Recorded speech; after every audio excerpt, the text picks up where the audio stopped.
Okay, folks, if I had a gavel, I would gavel us into session, but I'm going to call this meeting of the Champaign County Board to order at 6:34 p.m. Would the clerk please read the roll? Sexton. Storr. Straub. Taylor. Here. Thorsland. I'm here, but I'll be going. Finish there not. Wilson. Carter. Here. Cowart. Where is it? Esri. Here. Furtado. Goss. Here. Hanauer Friedman. Here. Ingram. Actually here. Locke. Here. Lakshan. Here. Michaels. Pugh. Rodriguez. Rogers. Here. Patterson. Here. I see Straub is here. Yes, and Mr. Storr has entered. All right. Thank you. We have a quorum. All right, I will now read the prayer. If we can maintain trust and peace, our problems and concerns are more likely to be solved, sometimes when we don't expect it, and sometimes at the 11th hour. If you'll please join me for the pledge.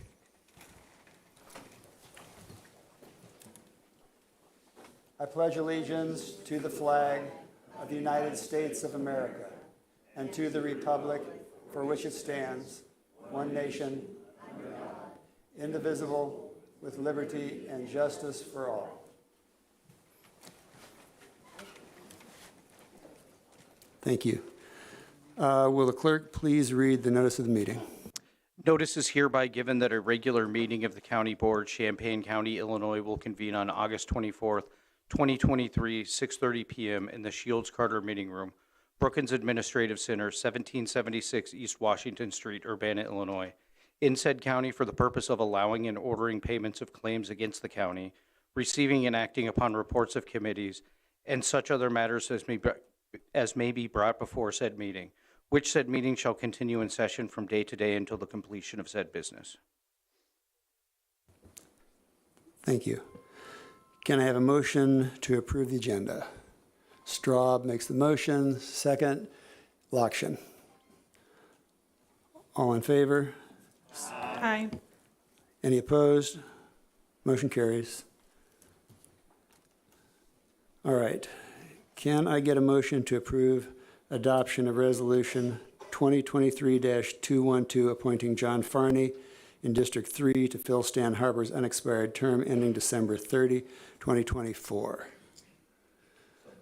Okay.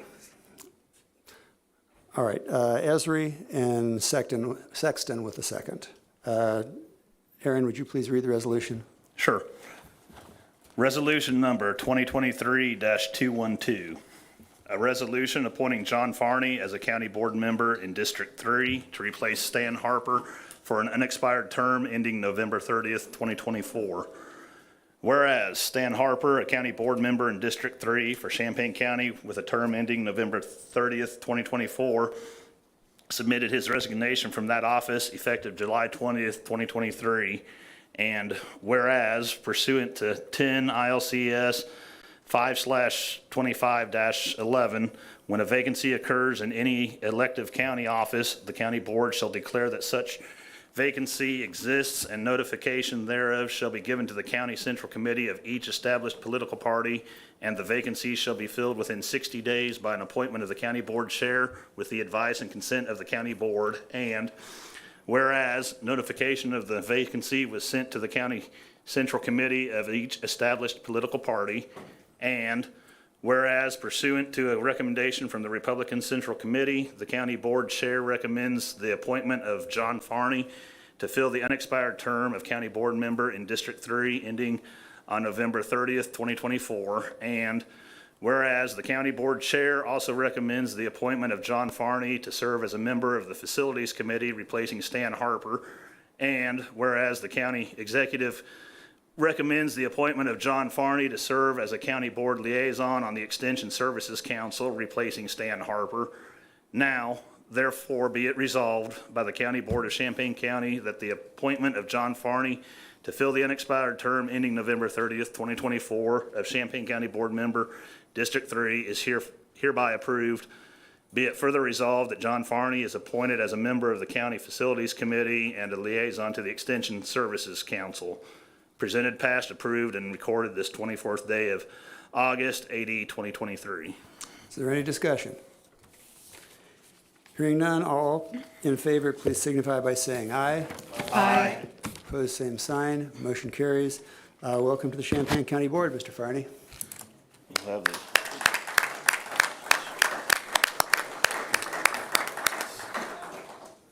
Clerk, the Chief Deputy Clerk will now administer the oath of office.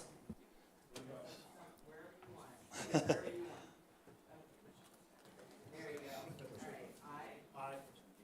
Farney, Having been appointed to the position of county board member in the state of Illinois and the county of Champaign, aforesaid, do solemnly swear that I will support the Constitution of the United States and the Constitution of the state of Illinois, and I will faithfully discharge the duties of the position of county board member to the best of my ability. I so swear.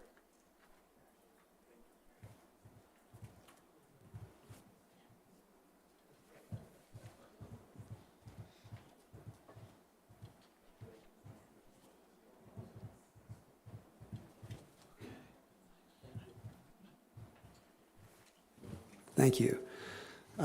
Dates and times of our next regular meetings are listed on your agenda. If there are members of the public who wish to address the board tonight, please fill out a form at the door, return it to me. I will start at the top with this rather voluminous list. First, Ted Meyer.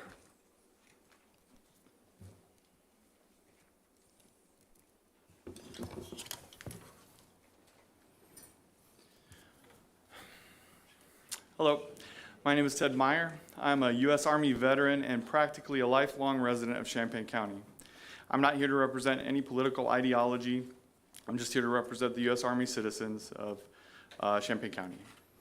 In Champaign County, there are over 7,000 veterans.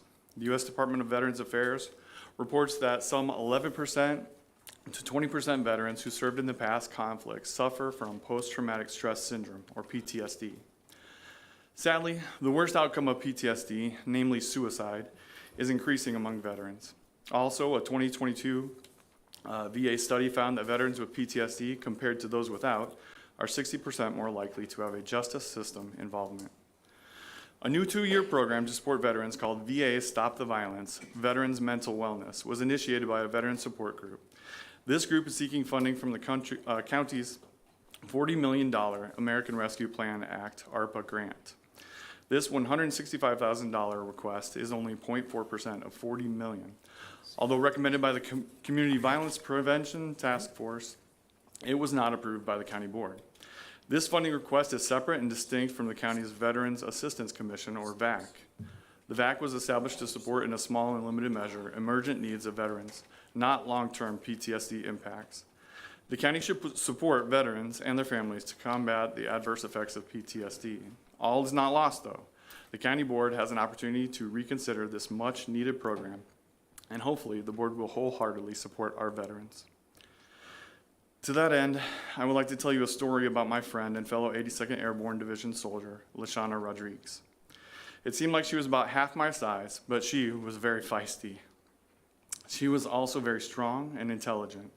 During training, she demonstrated that she could carry me over her shoulders for 25 meters. She could instruct other soldiers in the proper techniques involved in emergency life-saving medical procedures. As paratroopers, we jumped out of airplanes together, drove large military vehicles, and dug foxholes during bivouac. One time, during a difficult 25-mile road march, she motivated a whole company to finish strong with her singing cadence. During our service time together, we experienced military-related violence, even though we were stateside most of the time. On one occasion, during our regular morning PT runs, a soldier hidden in the woods shot at us, killing an officer and wounding several other soldiers. As a soldier training regularly for war, you are never too far from death. We were reminded of that fact during one of our practice jumps. After jumping out of the aircraft and looking upward at the plane I had just exited, I could see a person clinging to a rope and banging against the side of the plane.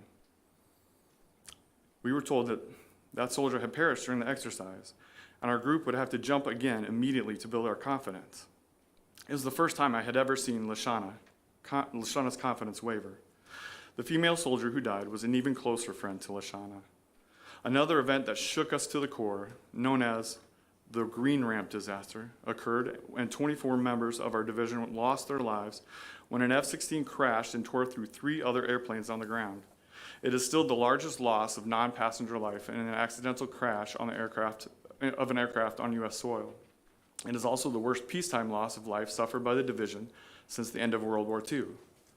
Again, we escaped this accident. Lashana and I routinely use that location for training and just happened to not be on the schedule that day, but we heard the explosion and saw the plume of smoke that loomed over our headquarters. Lashana was a heroic water dog, serving in a water purification unit during the war in the Middle East. She encountered other acts of violence during that time, and she rarely ever talked about them. My friend Lashana ended her own life by hanging herself in her garage. She left behind 2 children under the age of 4 and a husband who loved her and served in the U.S. Army. Lashana suffered from PTSD that originated during her peacetime service and wartime service. I am certain that if she had attended a program like the VA Stop the Violence Veterans Mental Wellness Program and Support Group, she would still be alive today. She would be enjoying her life with her children and her husband. PTSD is still underdiagnosed, undertreated, and undersupported.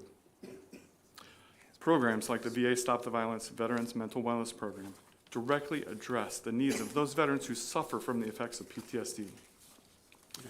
Like Lashana, many soldiers sacrifice the best years of their lives serving our nation and protecting our freedom. Okay. Please, I implore you, this board, to reconsider supporting such an amazing program that can save the lives of approximately 1,400 local veterans who still suffer from PTSD and reside in the county that we all love. Thank you.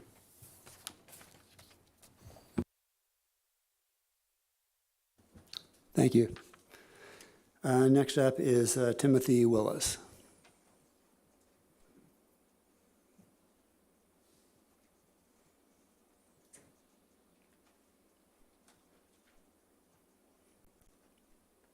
Hello, my name is Timothy Willis, and I'm here to represent the Benevolent Protective Order of Elders. There you go. There we are. We are here to support our veterans and to encourage the board to see the benefit of doing the same. Our organization has a long history of supporting veterans and their families. When we heard that the funding available via the ARPA grant was in jeopardy, we wanted to encourage all members of the board and the community at large to reconsider. As proud Elks and American citizens, we sincerely believe that every American household has had a family member who served in the armed forces with distinction.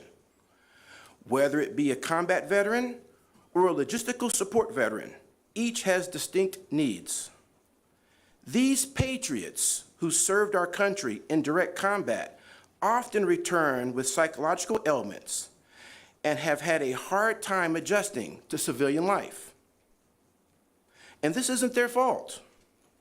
They chose to serve and protect America and American interests, and we all benefited from their sacrifices, and as a result, should choose willingly to provide for their needs. These needs can range from housing, job training, placement, transportation, and access to medical professionals who are trained to care for their special needs. We as Elks recognize and support our local vets as much as we can, and we have over 1,200 local members, spouses, and widows who are willing to work with you. All you need to do is ask. Respectfully submitted, Timothy Willis, Exalted Ruler, Champaign-Urbana Elks Lodge, number 2497. Thank you. Next, Jeffrey Pribble.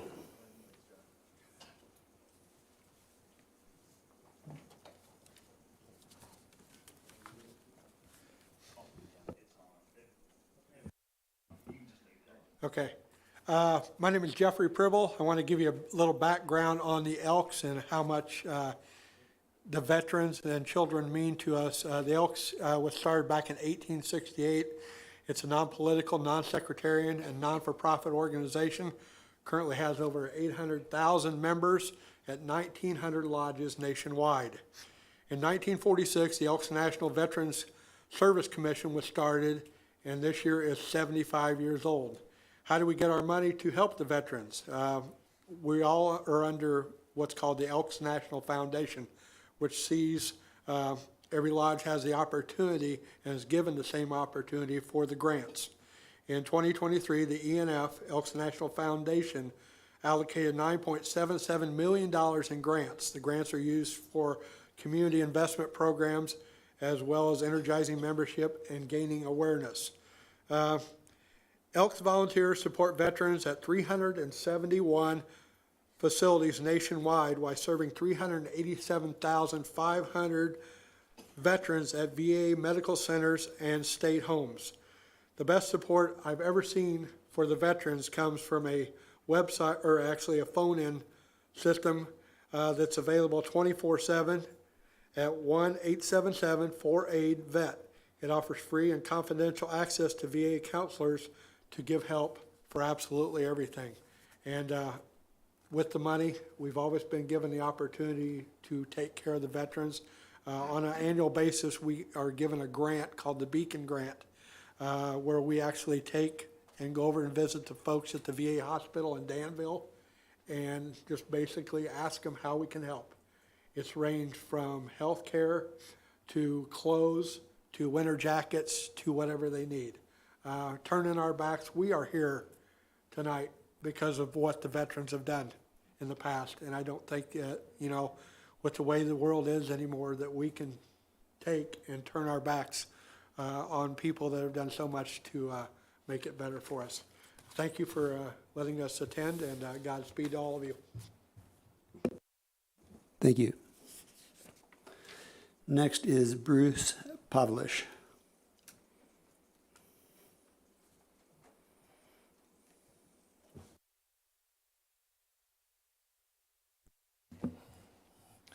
First of all, great job on pronouncing my last name. It's a tough one. To all my esteemed county board members here, I've been a member of the Elks now about 3.5 years. I am also a senior trustee there. I have the ability to see firsthand not only what our members do, but how some of our members suffer. We have plenty of veterans that are in our organization. As a matter of fact, I just found out recently that one of our veterans who flew Blackhawks was the second Black Hawk that went back and saved Tammy Duckworth, our state senator. This person and many other persons in our lodge and in our county suffer. They suffer mentally from PTSD and other mental illnesses. As Ted Meyer said, about 60% of these people, if they're not treated, they end up in the judicial system, right? They end up in trouble with the police. They're homeless. And we see what that does in our community already, right? So we did make sure that we can cough up this 0.4%, less than 0.5% if we can, of this ARPA money to support these people. Our organization is all in for the veterans, and we are looking forward to working with the Stop the Violence folks to help support them with additional monies as possible to help them save lives. Most of us here probably had a father or grandfather that fought in World War II, Korean War, in Vietnam. My father was in World War II. He was never the same when he came back. It's very hard. But there was no support back then, was there? They were told to come home and suck it up. So were the Korean War vets, right? At least now, we turn around and we try to help them the best we can. So, again, this is not a political issue. This is where we're going to spend the $40 million that we were gifted by the federal government to carve out less than 0.5% to help some of these veterans. If we can just save one of them, what's that worth? Right? Is that worth $165,000? I think it is. If we keep a few of them from going to jail, what is that worth? What does that save us in funds that we have to try to house and rehabilitate these people? So I deplore you to support this initiative. It's not a lot of money, and you can be guaranteed that the Elks, Savoy Elks, Champaign-Urbana Lodge down in Savoy will do everything we can to help support this group, and we thank you in advance for your consideration. Thank you. Thank you. Next is David Wilson.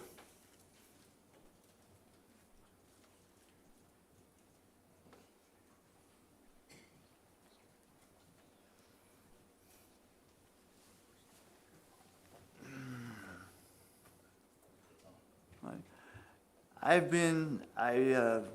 am a veteran of the United States Navy, and I've known a lot of people that have had PTSD, and they've had a lot of alcoholism, suicides, and this Stop the Violence is well needed in this community because there's numbers of homeless veterans around, and what was it, 2 years ago there was a homeless veteran killed right across the street from Westside Park, and we need to stop and get them housed and get them well because they deserve it. We all deserve it, and they would have given their life for anybody. So, and that's all I really have. So, thank you. Thank you. Next is Mike Luth.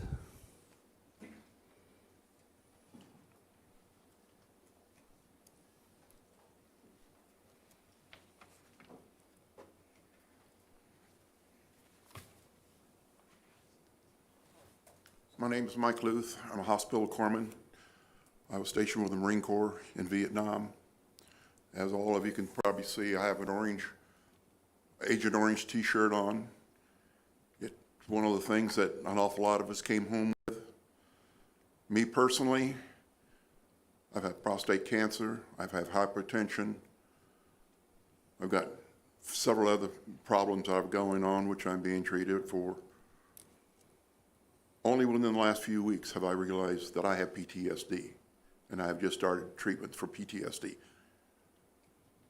But there's a lot of our fellow brothers and sisters that need the same help. We've got to stop the violence someplace. We've got, at one time we were losing 21 people a day to suicide. I think it's up to 22 a day. We just lost a VSO officer over at Danville within the last 2 weeks. This is a man who treats and sees these guys all the time. But he knows what was available and everything else, but we still didn't meet his needs.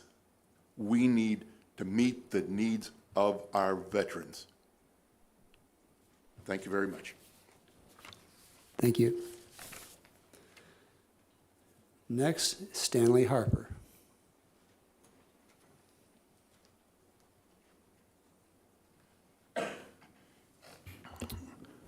Before I start, I just want to say thank you to each and every one of you veterans. What I have to say tonight means nothing to what you guys are putting up with. So, and to the rest of this motley crew, I'm back. Stan Harper, Ogden, Illinois. And I just received notification here when I got here that one of the problems I was going to talk about has basically been resolved. Several school districts have called me. They were short on their disbursement money. And it wasn't anything like what we had 4 or 5 years ago, where there was no money. They were roughly 10% short. And I've heard that's been pretty well taken care of, so thank you, CJ, for taking care of that. One of the two biggest things on this is they called in, and it didn't have to be CJ to call, but none of them received a return call. So please explain the problem to them, tell them we're working to get it fixed, but get that taken care of. And we have to realize, especially on a school board, their fiscal year is July 1 to June 30. And if their budgets are too far out of whack, they get put on the watch list by the state. So I'm hoping this is just a one-time problem. The other issue I really wanted to get into, but after listening to a few talks here, it means nothing. These people need help. But anyway, my problem was there's two issues on the agenda where county offices want money. And if you just didn't listen to what I just heard here, it's called American Rescue Plan money. It's not about buying a truck or citation, whatever it is, American Rescue Plan money. This county does not need any of that other stuff. We survived, we can survive. So basically, my tone has changed immensely since getting here.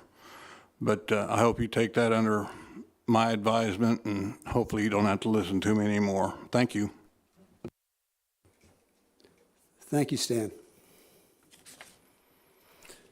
Next, E. Charles Hoskins, Jr.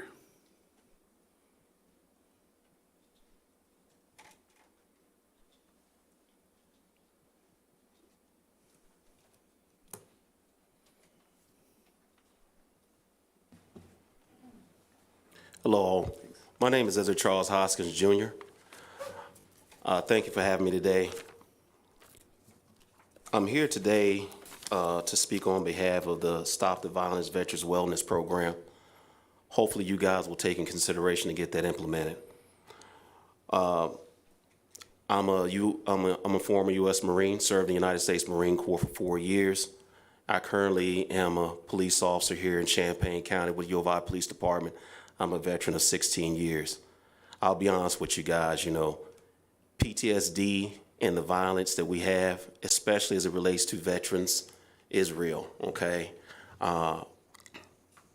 We need to take that in consideration and realize that this is one of the many programs that if we do invest money in, that it can greatly impact and change things in the area. I know there's a multitude of programs out there right now. Everybody wants money. But at the end of the day, we need to take care of our veterans, because what we fail to realize is this: if we don't take care of the veterans of the past, the current, and the future, people will soon forget, and they will not want to serve. People pay attention to how we treat our veterans. That is a hallmark and a recognition of society. My great-grandmother Pearl used to always say to me, the further you climb up the ladder of responsibility, the greater the servant you become. That's all you right now, okay? You guys have a responsibility to do what is right. If there's a need in your community, you need to recognize that need, and you need to look at it and address it in a proper manner. Yes, we can buy a lot of things, but at the end of the day, if you're not putting that money where it needs to be, it really doesn't matter. We have a lot of programs in Champaign County. I can tell you straight up, they don't talk. They don't talk to one another. As a police officer being out there for 16 years, I deal with veterans who are homeless, who have mental health issues, and basically a lot of times who have physical ailments that have not been addressed. They can't pay out of pocket. They don't know where to go. So oftentimes, they end up in the legal system. Criminalizing someone is not what we need to do. Oftentimes what we need to do is we need to pay attention, show compassion, and be wise about how we treat them. You know, I had my grandmother Pearl. She lived to be 102. I had her from the day I was born to age 21. She passed away while I was in the United States Marine Corps. I had just returned from overseas during the Bosnia-Albania conflict, and I was living in New York. And even today, I still think about what she told me. Try and be a good man. Love God. Do what's right. And if you can, serve, help others. I'm still on watch. I'm still on watch. And some of these things that some of these veterans and some of the community spoke about, guess what? I'm dealing with them too. Okay? So I'm human. So I would implore you, please, to think about where you allocate money and who you're giving it to. That is one of the most important things you can do. Just giving money? Nah. You need actionable programs that make a difference, and this can be one of them. Please think about what you do, okay? Thank you for your time. Thank you. Terry Boyer.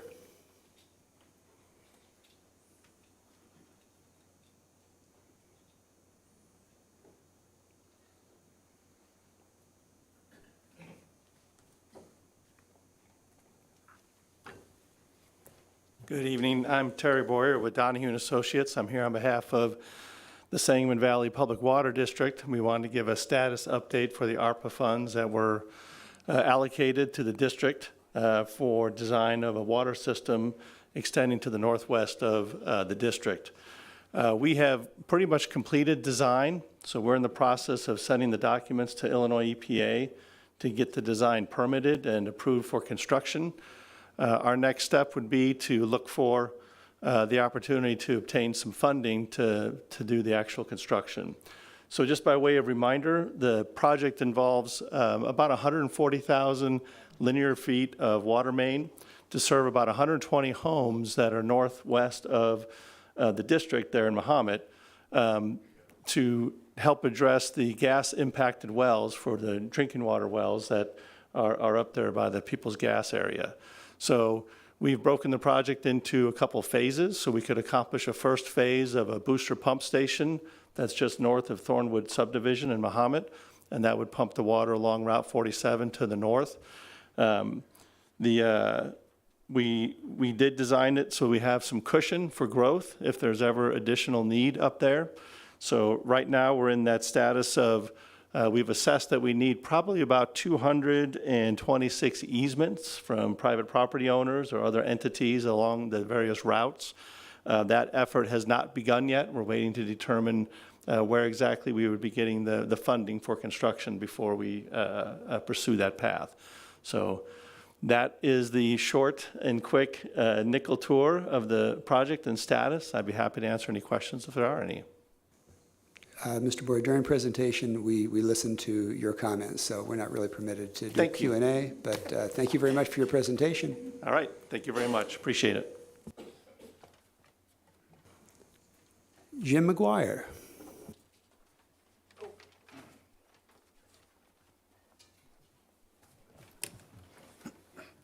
Good evening, everyone. This is a little different. It's nice to see everybody. I have two issues I want to talk about. Chris, you still need a haircut. That wasn't one of them, sorry. First, I wanted to thank you for your unanimous vote to appoint John Farney to the board. I think he'll be a great asset as past treasurer and auditor, especially as you prepare for budget and what we're talking about.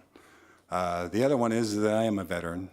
My father and all of his brothers fought in Pacific and Europe. Another brother fought in Korea. Another brother fought in Vietnam. We have people serving now. I can't compare to some of the discussion that's been going on tonight in the presentation. Obviously, it gives you a pretty good idea of what it's like, and I think many of you know the mental illness that the families and the people have, and that I know you want to address. One of the things I did want to discuss was a budget, and that was the budget for this item from ARPA. I think there's a discussion that there's a state The state passed a bill to fund veterans services through the county, that might be an issue for some people. My question is, all this has been going on for 50, 100 years to serve these people.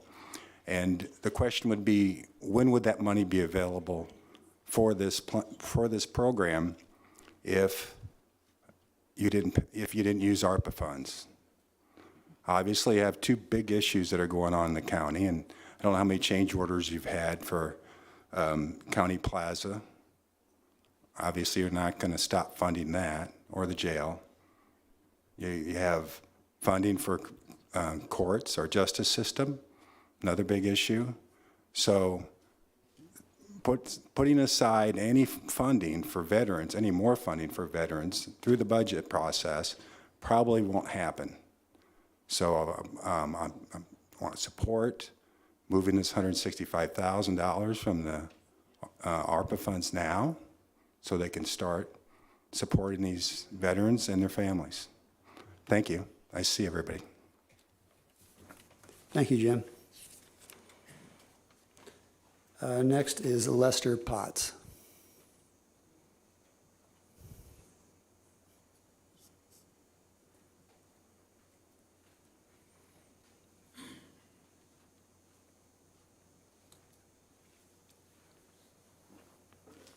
Hello, everyone. Thank you for having me this evening. My name is Lester Potts. I, too, am a Marine Corps veteran, and I also suffer from PTSD. I have been in and out of counseling for the past 7 years, and I am very glad that I finally listened to my family and went to counseling, because it improved my house, it saved my house, and it has made me a better person. I'm glad the program that I attended was there for me. But there are many veterans who have not had the opportunity that I have had because they didn't know which programs to go to. They didn't know that there were programs out there. So having the ability to have a program that comes and supports our veterans, those who have supported us, is a great duty that's before you. I heard someone say that it's 0.4% of the money that you have. 0.4%. All of you being stewards of the books, I'm sure at some point can look through them and find where 0.4% was wasted or could have been better allocated. So 0.4% going to help veterans guarantees you that that money will not be misused. It will not be wasted. You can feel good for donating that 0.4% to someone who is helping those of us who did so much to serve and support, who now needs that service and support from you. As I sit here and I deal with my own mental abilities, I have reservations. Although I am a very proud parent, I still have reservations because yesterday my daughter enlisted into the Marine Corps. And I am so proud of her, but at the same time, I pray that she doesn't come back facing what I faced or what so many of my fellows faced. This program has nothing but good written upon it. But that good will be stopped if you don't support it. I wrote down a bunch to say, but as I came up here, I just decided to speak from the heart.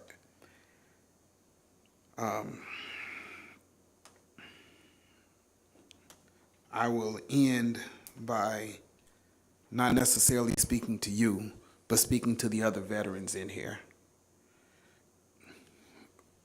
Appreciate your yesterday you, love the today you, and be excited to meet the tomorrow you. That's what gets us through. Thank you. Thank you. Cheryl Walker.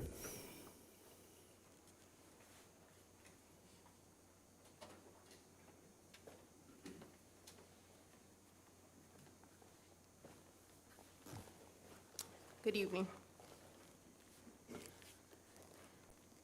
I'm a retired Army combat vet, and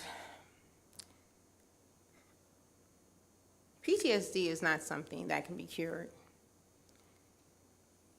And there is not a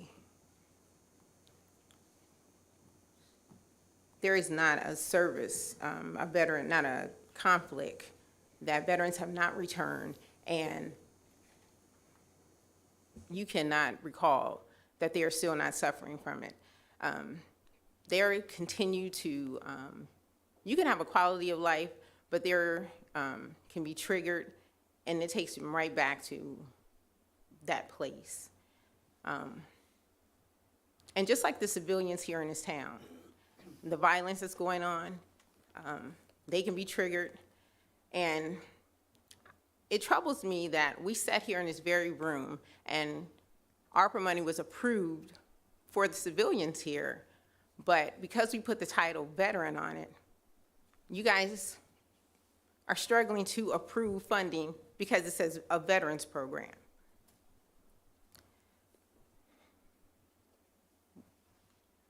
And if you don't support this program, we will remember the fact that it was you guys who made that choice.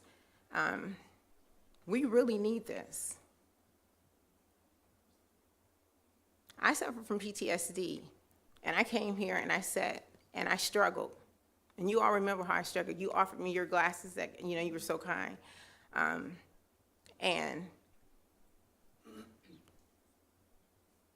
I just don't understand. And I want to know, because of the money that we discussed, the money that was allocated for the veterans for the other program, that money can't be used for this program.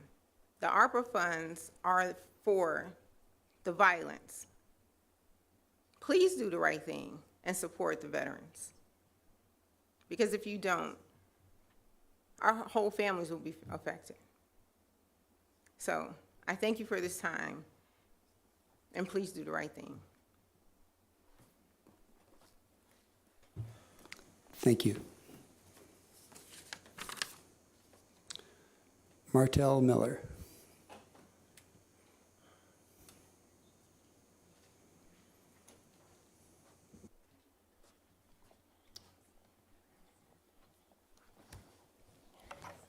Haven't been up here for a while, but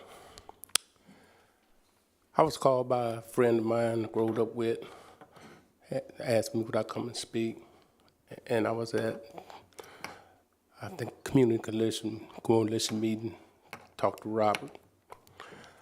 And I'm sitting here listening to veteran stories and PTSD. I had an uncle with PTSD, went to Korean War. And my dad and my uncle said, Bo ain't never been the same since he got back. And when he wasn't drinking, he was a great guy. But when he got to drinking, he just had just a world of problems. But he was able to keep a job. He worked at the post office close to 45 years. And then I think about one of my buddies, Charles. Right now, he's 40 years in prison. He went to before he went to Desert Storm. He was a great guy, athlete. I remember when he signed up to go to the Army. When he came back, he was never the same. Now he's in prison. Had Jerry Lewis, my bus driver, same way. I'm learning what the PTSD is. And it's a lot of people around there got it. But another thing, I work for the less fortunate. Been doing it for the last 5 years. The last 2 years, I'm the street outreach. I run into veterans. I see them at their worst. And I see them go to Danville and they come back. And when they come back, they dropped off at the shelter or dropped back off on the street. But they went and got what they needed. When they got sober, got drug treatment. But it ain't nothing here to catch them. We need to give the veterans some money. Any organization with veterans, especially to get them some temporary housing. Don't drop them off at the shelter. After they went through drug treatment, alcohol treatment, have somewhere for them to go. If they can provide this, they need the money. And I got something I always say. We got street violence, and I call it government violence. For government agencies not to give the money to certain organizations because they're just beginning, can't nothing start without a beginning. You know, you don't start at the end. You don't start at the middle. You start at the beginning. And it's so hard to get resources when you start something. And I'm just saying, after talking and listening to these people, find that money. If we can find the money to lock somebody up, we can find some money to save somebody. And that's what I would like for y'all to do. Look in that budget, find some money, and say we're saving somebody. Thank you. Thank you. Mike Cervantes.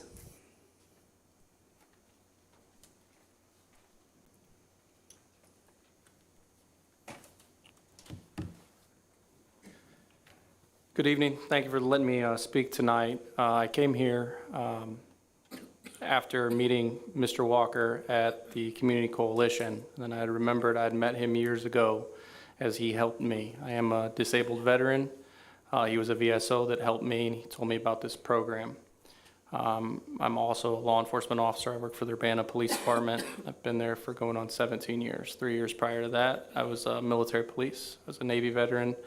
2001 to 2006. The first 2 years I was assigned to ship. The last 3 I was a military police. So 20 years in law enforcement. I came here with every intention tonight to talk to you guys about the effects of what I see on the street with veterans, what I've personally encountered, and the need for the resources for them locally. However, as I started listening to other people speak, and I remembered one of the tips was try to avoid redundancy. Well, I think this is a topic that maybe warrants some redundancy. But because Officer Hoskins, he covered some of the stuff, and it's coming from a firsthand professional out there, I'm gonna let that go, and so did Mr. Miller. Sitting here looking at this picture right now, and it's of a buddy of mine, served in the Marine Corps. I met him when I was in the Navy. He was also a police officer. And I texted him,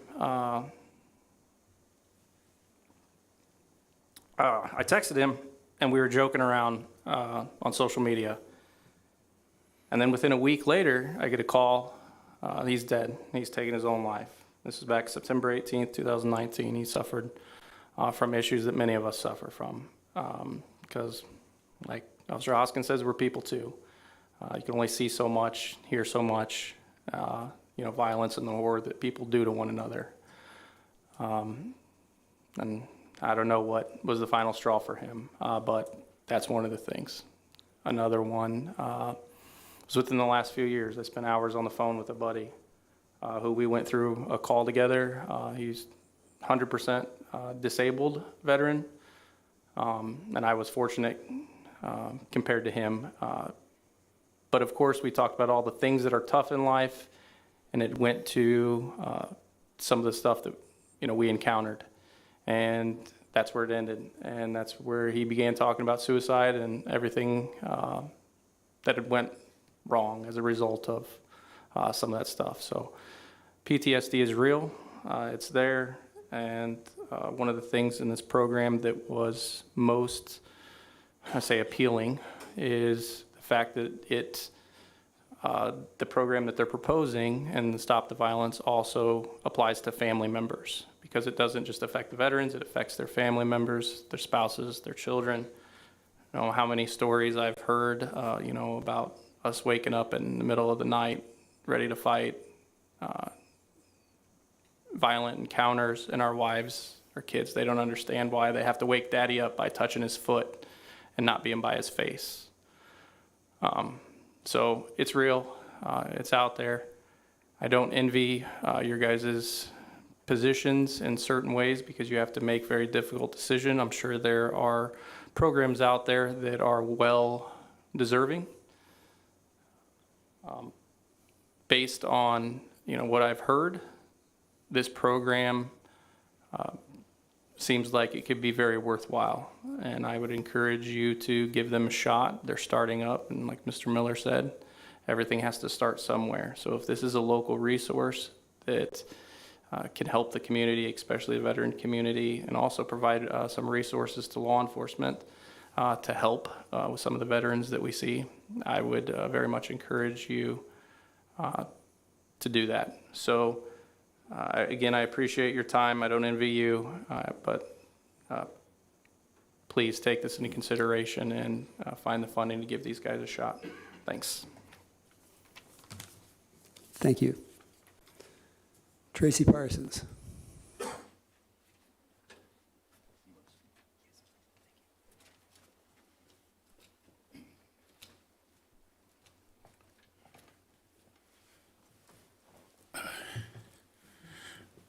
Good evening, members of the County Board. I'm Tracy Parsons. I facilitate the Community Coalition group and monthly meeting that we have. The Community Coalition is a community county-wide space where law enforcement, government, school systems, our park districts, our funders, United Way Mental Health Board, United Way, Housing Authority, Regional Planning Commission, we have an unbelievable community entity that we've created to address our community's most difficult social and economic issues. And we've been working on the notion and the idea around trauma, mental health, for a number of years through the Community Coalition. We have 5 different priorities. Our 5th one is what we call mutual advocacy. And issues that fall in that area consist of homelessness, race relations, a number of other key community issues. And what we talk about through mutual advocacy is how do we support the organizations doing the work. We don't want to duplicate services. So we want to figure out how we support organizations doing key, vital work. Since the pandemic, mental health issues and trauma have gone to really crisis level throughout our community, throughout the state, and throughout the nation. And so we've been having a series of community meetings around trauma, mental health. We're working to become a trauma-informed community throughout all of the organizations, working together, building the collaboration. So what a trauma-informed community says is, instead of what's wrong with you, what has happened to you, right? And it takes that into account as we look at supports, treatments, education, and information sharing. So I've had a chance to meet and work with, for almost the last year, the VA Stop the Violence group. I did not realize how ignorant I am as it relates to services and supports for the veteran community. And the urgency to inform, educate our entire community is critical right now. you've heard from them, you've heard talk about the community-wide issues, violence, homelessness, PTSD, all of those things that many and too many of our community members are experiencing daily. So I want to just change it a little bit to talk about going forward. So I'm hopeful that you will support this project to allow the organization to get up off the ground. What the Community Coalition is committed to doing is supporting the work around community education, resources to support the work and support veterans. We're going to use our influence. We're going to have some community educational meetings starting this fall, so we'll be able to better inform our community about needs, support, education, and tying in the partnerships and collaborations it'll take to better serve our veteran community. We have, starting September 30th, Mental Health and Wellness Conference that we're hosting. It's a day-long conference out at Parkland College. It's a free conference. That'll be the first step to start talking about trauma and mental health and wellness. So I encourage you to support the VA Stop the Violence project and initiative. And I'm sharing with you our commitment through the Community Coalition to help build the sustainability and capacity it's going to need to do this work the most effectively. So thanks, and look forward to working with you as we work to support our veterans in our community. Thank you. Nicholas Dale.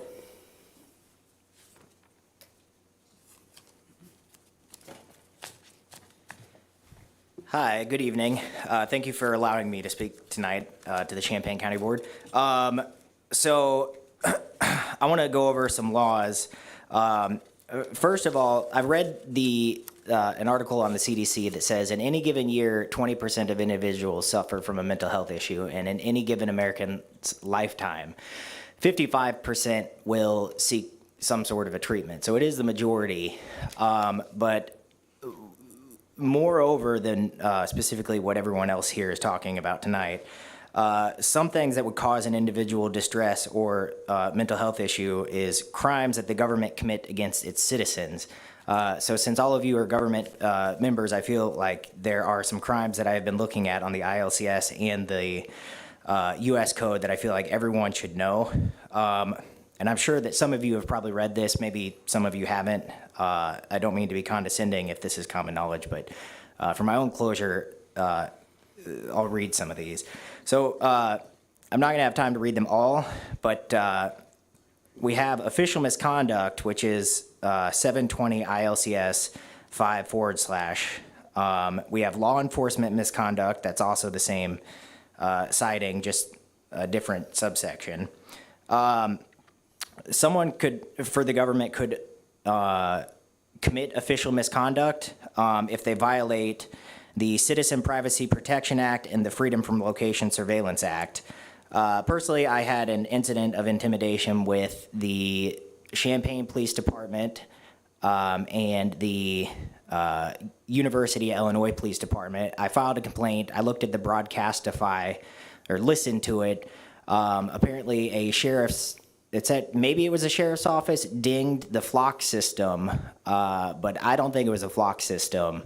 With knowing how these cell site simulators work, and I've had to file multiple misconduct complaints already. So we need to remedy those situations. Intimidation is one of them. That's another 720 ILCS 5/12-6. Both the Local Records Act and the State Records Act mandates that records, especially police misconduct records, cannot be destroyed, concealed. One of the more important ones that was passed with the Safety Act is the Illinois Police Training Act, and there's quite a bit of decertification conduct on it. A couple of those things that could qualify as decertification conduct is any act committed that would constitute a felony or misdemeanor, which could serve as a basis for automatic decertification, whether or not the law enforcement officer was criminally prosecuted and whether or not the law enforcement officer's employment was terminated. exercised excessive use of force, failed to comply with the officer's duty to intervene, including through acts or omissions, tampered with dash camera or body-worn camera or data recorded by a dash camera, or influenced someone else to tamper with it, engaged in the following conduct relating to the reporting, investigating, or prosecution of a crime, committed perjury, made a false statement, or knowingly tampered with or fabricated evidence. And 6, engaged in any unprofessional, unethical, deceptive, or deleterious conduct or practice harmful to the public, such as conduct or practice need not have resulted in actual injury to any person, as used in this paragraph. The term unprofessional conduct shall include any departure from or failure to conform to the minimal standards of acceptable and prevailing practice of an officer. The board specifically states that if someone that works for the government or that agency is made aware of some sort of a misconduct, they have 7 days to report it to the Illinois Law Enforcement Trainings and Standards Board. So if any of you become aware in the course of your job of that happening, pursuant to this statute, you're required by law to report officer misconduct. I'll be speaking at their next meeting. Obstructing justice, that goes hand in hand with that. And on the civil side of things, the Local Governmental and Governmental Employees Tort Immunity Act, willful and wanton conduct as used in the act means a course of action which shows an actual or deliberate intention to cause harm, or which, if not intentional, it doesn't have to be intentional, shows an utter indifference to or the conscious disregard for the safety of others or their property. So it doesn't have to be intentional for the government to get sued. To report anything to the Illinois Law Enforcement Training and Standards Board, they have a Form Q up on their website. And then lastly, I'll leave off on the federal law, deprivation of rights under color of law, which is Section 242, Title 18 of the United States Code. And that's not only for federal acts, crimes committed by federal government employees, but also state and local officials. Thank you. Thank you. Does anyone else wish to participate for the public participation portion of this meeting? I want to thank everyone for coming and addressing the board. Appreciate your, Samantha. Thank you for coming. We appreciate your feedback and your information. Can I have a motion to approve the consent agenda? Oh, excuse me. I'm sorry.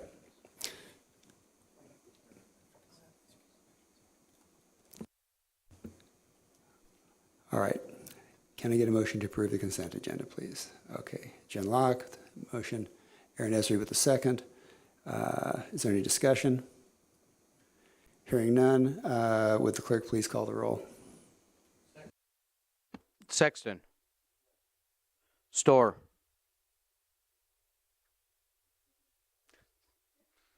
Straub. Yes. Taylor. Yes. Thorsland. Yes. Vanish, Carter. Yes. Cowart. Yes. Esri. Yes. Farney. Yes. Furtado. Yes. Goss. Yes. Hanauer Friedman. Yes. Ingram. Yes. Locke. Yes. Lockshin. Yes. Pugh. Yes. Rogers. Yes. Patterson. Motion carries. All right. Do any members of the board have communications? Samantha. Thank you. I just want to thank everyone that is here this evening that have spoken. I just look back in my family. Each generation of my family has served for this country. And then I see when they come back. I see when family members come back. And some have that support from other family members, but then some don't. When they presented to us their program, I thought this was awesome. I thought we should all vote for it. They got the votes, we said yes, and then we told them no. They needed to go somewhere else and reapply. I was totally thrown off. I do apologize for that because that was wrong. No ifs, ands, and buts about it. We told them yes, and then we told them to go and apply with the VAC. The VAC has a whole different process with their, for them to apply for the funds. And so when I hear someone tell us to do the right thing, we do need to do the right thing. I don't care how we come up with this money. We told them yes. We all agreed that this was an awesome program and they need those funds. So I do apologize because in my mind, I thought both of these organizations could work together. I didn't think that it would be any issues, and there were some issues. And I think that if we're going to give money to the veterans of this community, they should work together. We should be thinking about all veterans of this community, whether they're black, whether they're white, whatever. They need the assistance, and we need to be there for them like they've been there for us. So I just hope that we all vote yes. Whatever we need to do, we need to get this done, and we need to rectify. We need to rectify our mistake. So that's all I would like to say. Thank you. Dr. Furtado. This is a communication / a point of order. If we follow the agenda as it currently stands, we're going to go to closed session, and I feel as if that is a disservice to the people who came and spoke to this issue and would like to see resolution to this issue. So I would like to suggest that we amend the agenda so that 17C3A, which is the resolution of how we're going to spend the rest of the Community Violence Fund, be moved up to communicate to 9A, and that we take it now so that these folks can, my guess is this isn't going to take very long, and therefore that they could go home with an understanding of what we decide so that we don't just go into a closed session on a totally different subject and leave them all sitting here. I think that is a disservice. I just taught a 4-hour class on Robert's Rules of Order, so I'm confident about how to do this. We could either do it by unanimous consent if we all agree. If anybody disagrees, we need to do a roll call and have a 2/3 vote. Is there anybody that disagrees with this proposal? So that's my proposal, is that we move it up. And so if we all unanimously consent, if you call that vote, we could discuss it now so that these folks who came out and spoke so passionately could hear what we decide. Do you want to make that motion? I make that motion. Is there a second? Second. Mr. Farney makes the second. A motion and a second. Any discussion? Hearing none, all in favor signify by saying aye. Aye. Opposed, same sign. Motion carries. So we're moving 17-3CA to 9A. Oh, excuse me. To 11A. Okay.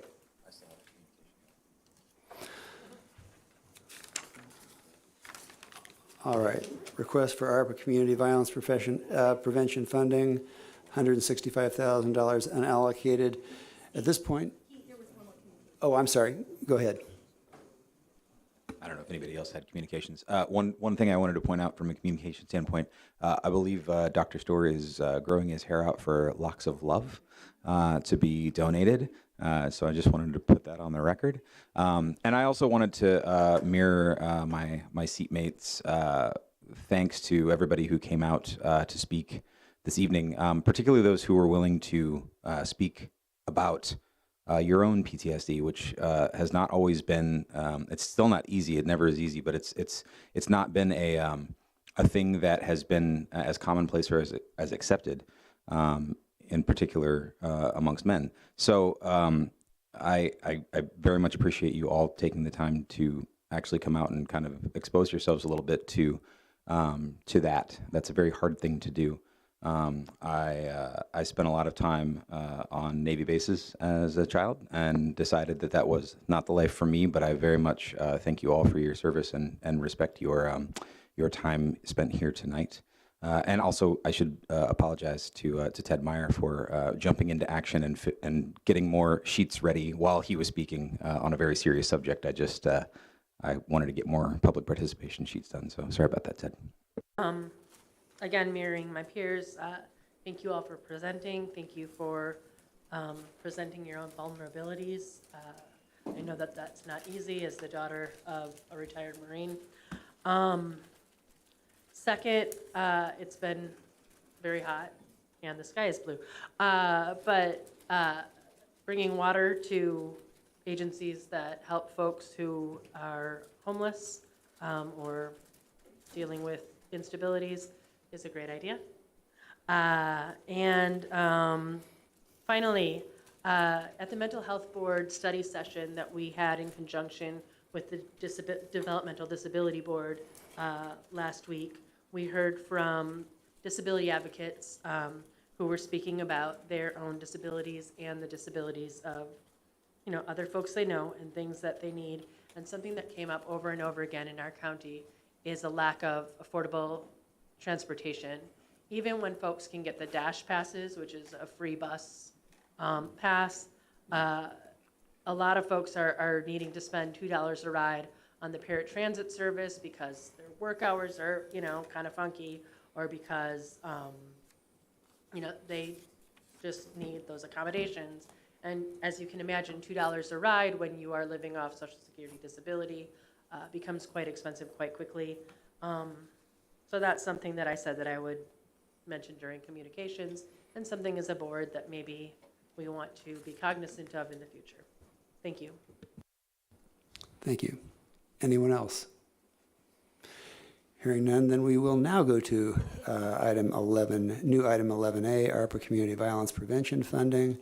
We did have a motion and a second, so that has been approved as discussion. This is an ARPA request. In the past, it's been simply a voice vote. Ms. Furtado. So I want to just be really clear about why this was pulled.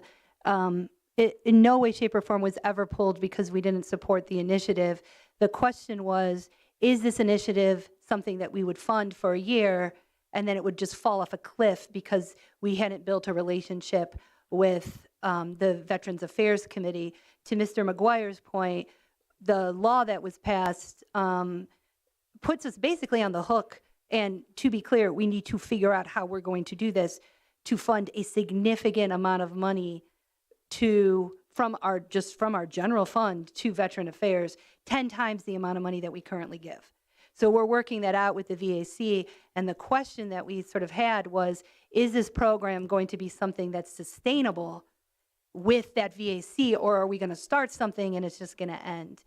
I'll just be blunt. The conversation today has convinced me that it will have to be sustainable, that the VAC, if it's going to be relevant, is going to have to figure out to work with this group, because if this group could turn out this kind of veterans and this kind of veterans groups that are across the board in our community and the diversity of the veterans groups, then our VAC and this group, I will say, I repeatedly asked Mr. Wilson as the liaison to that committee, what is the relationship like? And I never got a clear response, and that was part of my hesitancy.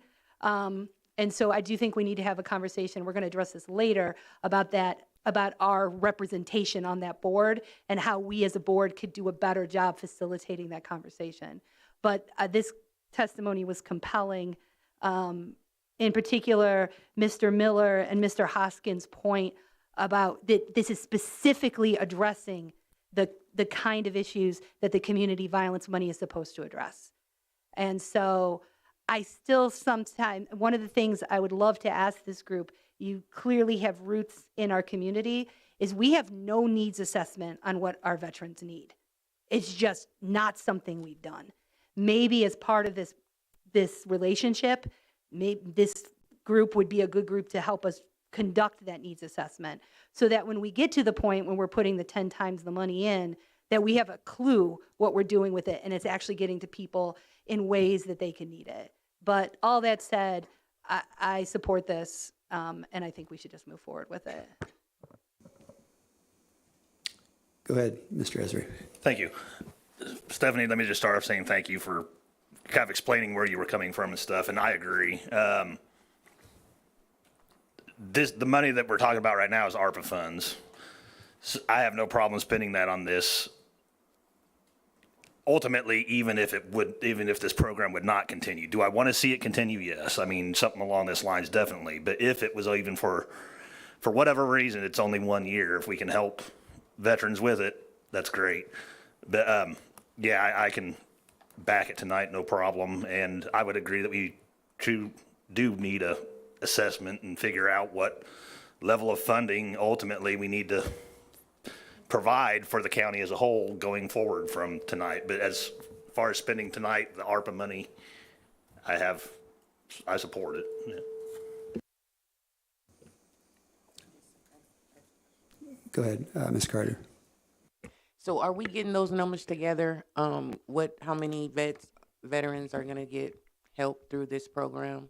I did see briefly in there, but I mean, are we doing a needs assessment? Like, are we going around to the community members, the vets, asking what their needs specifically are? Is that in motion right now? They're not saying. Mr. Walker, I'm asking Mr. Walker. would you like to come to the microphone and perhaps answer that since this is your program?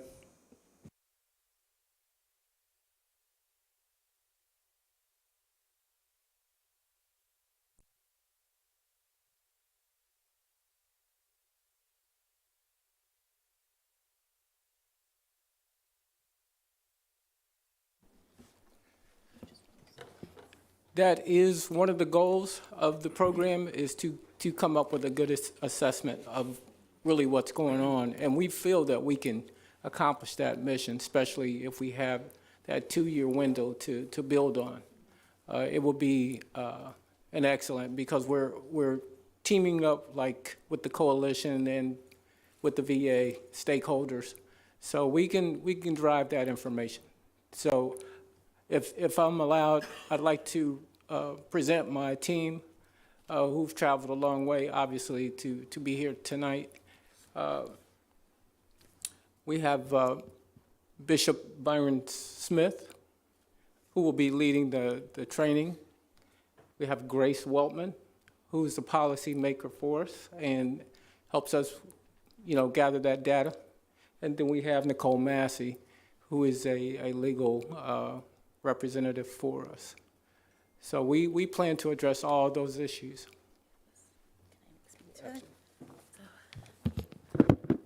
Good evening. And so when I heard this question, I was excited that that was asked.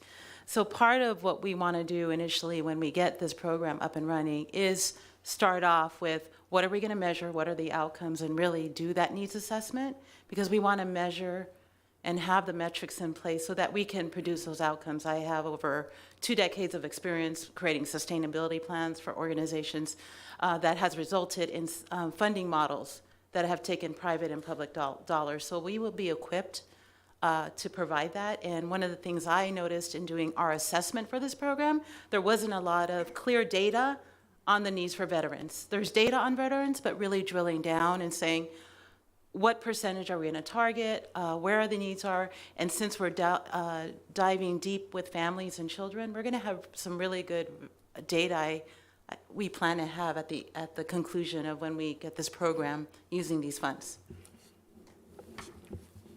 Yes, good evening. My name is Bishop Byron Smith, and one of the things from a psychoeducation standpoint, we're definitely going to do a needs assessment when we start doing the psychoeducation around PTSD and trauma, major depressive disorder. And then we're going to also, as we refer veterans to particular organizations, we're going to make sure that they too will develop a needs assessment so that we could see the positive outcomes or the necessary needs to make the proper adjustments to make sure that they get the full clinical support that's needed around PTSD and mental health services.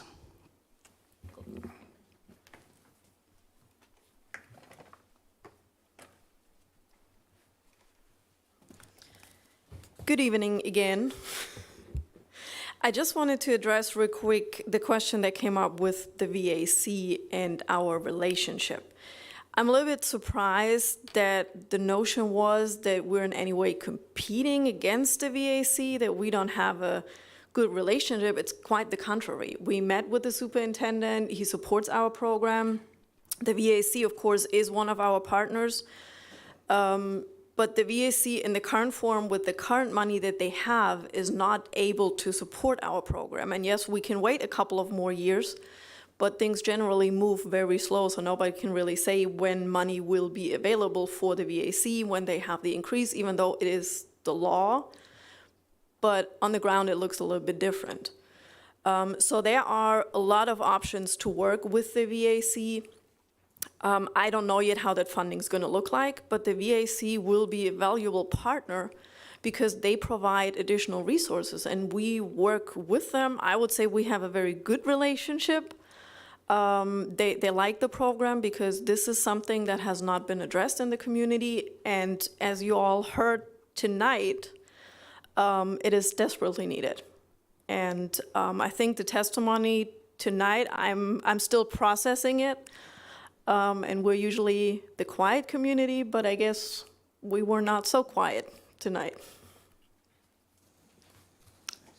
Any other board members? Yeah, and if I can just add to that, one of the things that, if you notice, kept resurfacing was the lack of education around mental health services. And being a mental health clinician, a group facilitator around trauma and trauma-informed care, one of the things that I'm very passionate about is making sure that not only the veterans are well-educated and informed about the resources out there and using that information to break through the bond of the stigmatization around mental health services. And I think it's imperative for us to be cognitive of the fact that so many people are seeking help or want to seek help, but they just don't know how or what proper procedure is necessary to really help them bring forth therapeutic services. And we're planning on doing just that. And not only as that from a mental health clinician standpoint, but also as an adjunct professor teaching at the master's level, students who are going to get their MFT license and going on to the mental health services. We try to also inform them the importance of psychoeducation because we have great modalities and great services, but if the clients, especially the veterans, don't really understand how to implement that into their life and move beyond the stigmatization of trauma and helping the family to understand that just being around veterans who are dealing with PTSD, there's such thing called vicarious trauma, where those who are working or around individuals with PTSD, they become traumatically exposed and deal with some of the symptoms as well. Any other questions from the board? If there are no further board questions, I just do have a question. I've seen the proposal and the budget that's been presented, and I did not notice a line item with regard to needs assessment. And I know that is something that requires funding. Would you be willing to amend your budget to include a component for the needs assessment that would give us a very strong idea in terms of community needs with veterans that are currently suffering from PTSD? In terms of the budget, you know, we laid out an original budget and we know how this works where you apply and then you get a portion of it. So it's our intent to make these adjustments so that as we're implementing the training in this year, that the work that I will be doing is going to be shifting to work on that needs assessment with the group. And so what we want to do is we will rework that budget and reflect that, but that is the plan because the training will be led by Bishop Byron and we have some things we want to roll out, but we do want to get that needs assessment because that's going to be really critical. So that's how we are going to adjust it based on this with the intent that we are going to seek funding from other sources. As you know, we've been talking internally about that. And so I don't know if that addresses. Would you still like to see a modified budget just so that it's reflected in it? As long as it is reflected in the budget that you are going to be doing a needs assessment, but this is not my decision. I'm simply chairing this meeting. This is the board's decision. Ms. Furtado. So just because I want to be able to give the executive committee clear guidance, it doesn't seem like there's anybody that's against it. Can we all just thumbs it up real fast? And then what the next steps is, and I think some of this can be worked out in the next steps, just so you know, we sort of say, yes, executive committee, go forth and execute the agreement. And then you go to Kathy. Kathy, would you wave your hand? Kathy is the person who's overseeing all of our ARPA money, our meetings. And many of our proposals didn't get the full amount of funding that they wanted. And so what ends up happening is you go to Kathy and she will set up a formal MOU with you, or I don't know, some letters of the alphabet with you. That is an agreement that covers everything from how do you access the money, you know, we don't give all the money up front, you know, we give it in payments. What are the reporting requirements and what is the actual budget? So all of that would be worked out with Kathy. We just approve the concept, she does the details. And I will say, even though you weren't funded at the same pace as the other groups, I don't believe any of the other groups who have community violence money, their agreements are not done yet.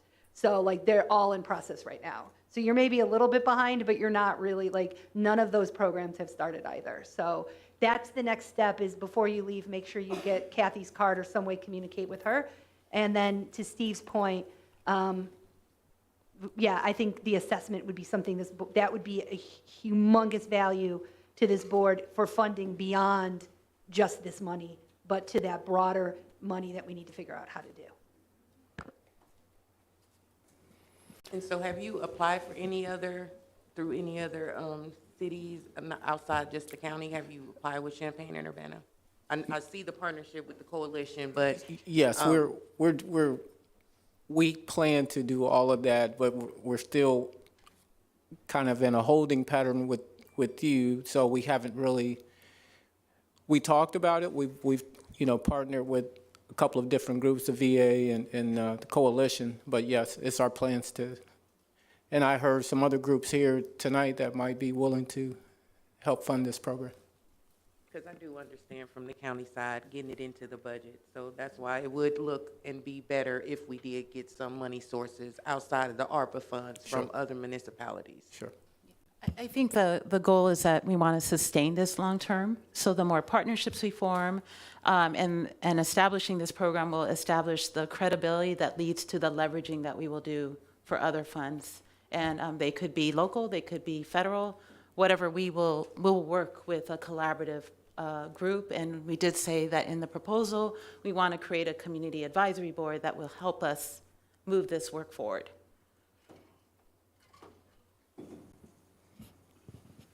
Okay. Oh, I'm sorry. Oh, sorry, I thought you were pointing, Mike. Go ahead. I was just trying to get my hand farther and farther out. I think that we're at kind of an interesting moment now with the law change and with having a new head of the VAC as it is. Just for reference, I never really got the idea that there was a competition or animosity. I just thought when we were talking about this, the idea was that maybe it would make sense more to set it up through VAC, simply because in the future we won't have ARPA money to divert or give, and so we would maybe be setting things up in a way that would continue this down the road. So if that's not possible now, or we have to deal with it later, that's also fine. But I think us as a board with a new VAC superintendent and with potential extra funding, having this needs assessment is going to be a good thing for, I think, everybody in the county that has these needs, but also it will hopefully help us. I think we have the ability to, try to give some guidance on what we want to see the VAC do with what is now going to be a new superintendent and potentially new funding. So I think that's something that we need to be also focused on. I've had the opportunity to speak at length with our current VAC superintendent, and he's expressed a desire to try and work closely with veterans organizations to assess the needs and try and meet those needs. I am hopeful that you'll work closely with them. That's my expectation. I don't think anyone on the board, certainly I did not have any thoughts that there would be a competition between your program and between the VAC. Go ahead, Mr. Barney. First, I'd like to thank all the veterans that spoke tonight for your service to our country. Hearing this tonight, me being the new guy, the only piece of advice that I would give to this program is bring us data. Every chance you get, bring us data and show us your successes so that it becomes very hard for the people who sit here on this board or any other board that you're seeking funding from to say no. When you bring that data and we see how this program is working, and I'm sure it is going to work, it makes it so that it becomes a priority in the budget process. So please come to us with that. Anyone else? Well, Well, folks, I would suggest you talk with Kathy back there because the board has approved your funding. So much. Thank you. Thank you. Thank you.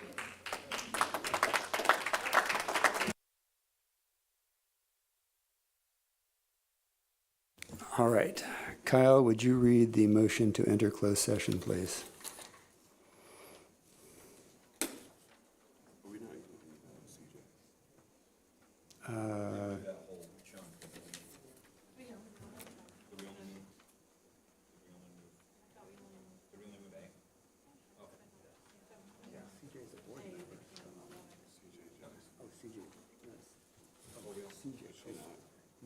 No, not at this point, no. No, sorry. I move that we enter into executive session pursuant to 5 ILCS 120-2C11 to consider litigation that is pending against or on behalf of Champaign County and litigation that is probable or imminent against or on behalf of Champaign County. I further move that the following individuals remain present: Assistant State's Attorney Matt Bannock and Joel Fletcher, Director of Administration Michelle Jett, Recording Secretary Angie Patton, Can I have and Treasurer Cassandra Johnson.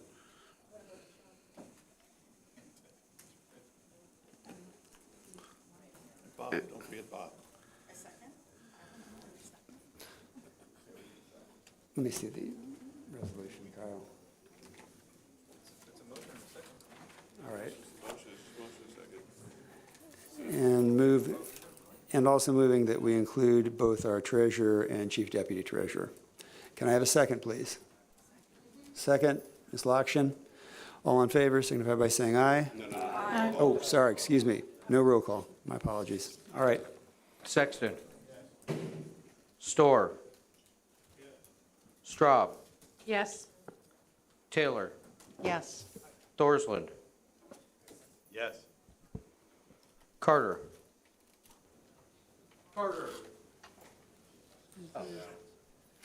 Cowart. Present. Esri. Yes. Farney. Yes. Furtado. Yes.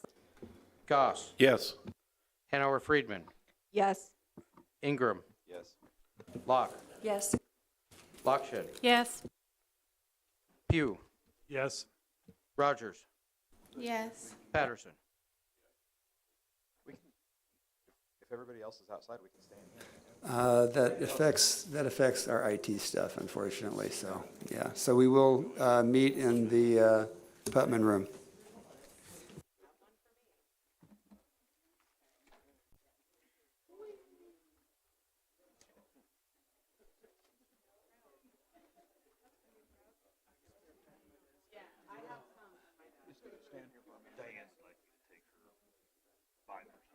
Okay.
All right, Matt, would you please read the roll?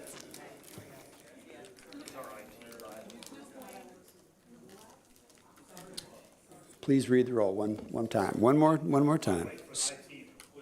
Oh, okay, I'm sorry. Sorry. Hey, you told me.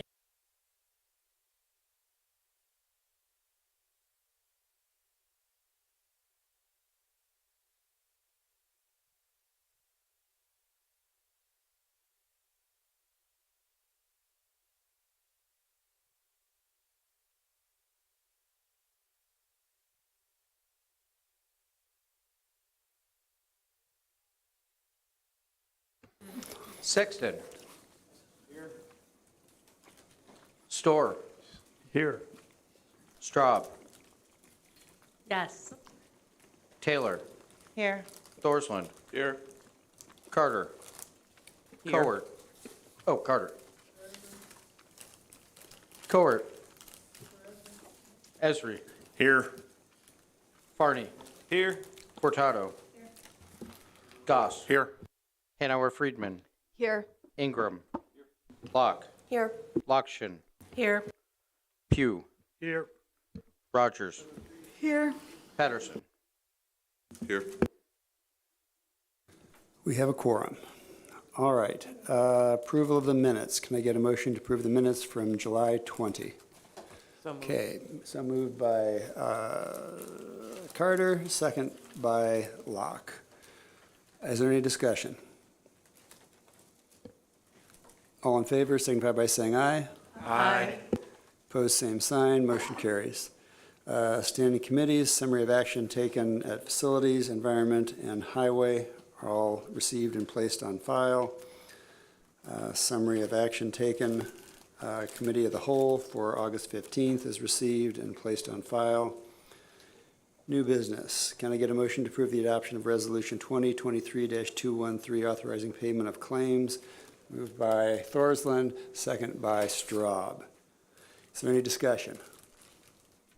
Hearing none, all in favor, please signify by saying aye. Aye. Opposed, same sign. Motion carries. Can I get a motion to approve the adoption of Resolution Number 2023-214, appointing Jeff Wilson as the Vice Chair of Facilities Committee? Can I have a motion? Motion by Ed Sexton, second by Aaron Esri. Is there any discussion? Hearing none, all in favor, please signify by saying aye. Aye. Opposed, same sign. Motion carries. On to other business. Veterans Assistance Commission funding request. Michelle is going to give an overview with regard to VAC. So with all the budget stuff coming up, I just wanted to come and make sure this is very clear to you all.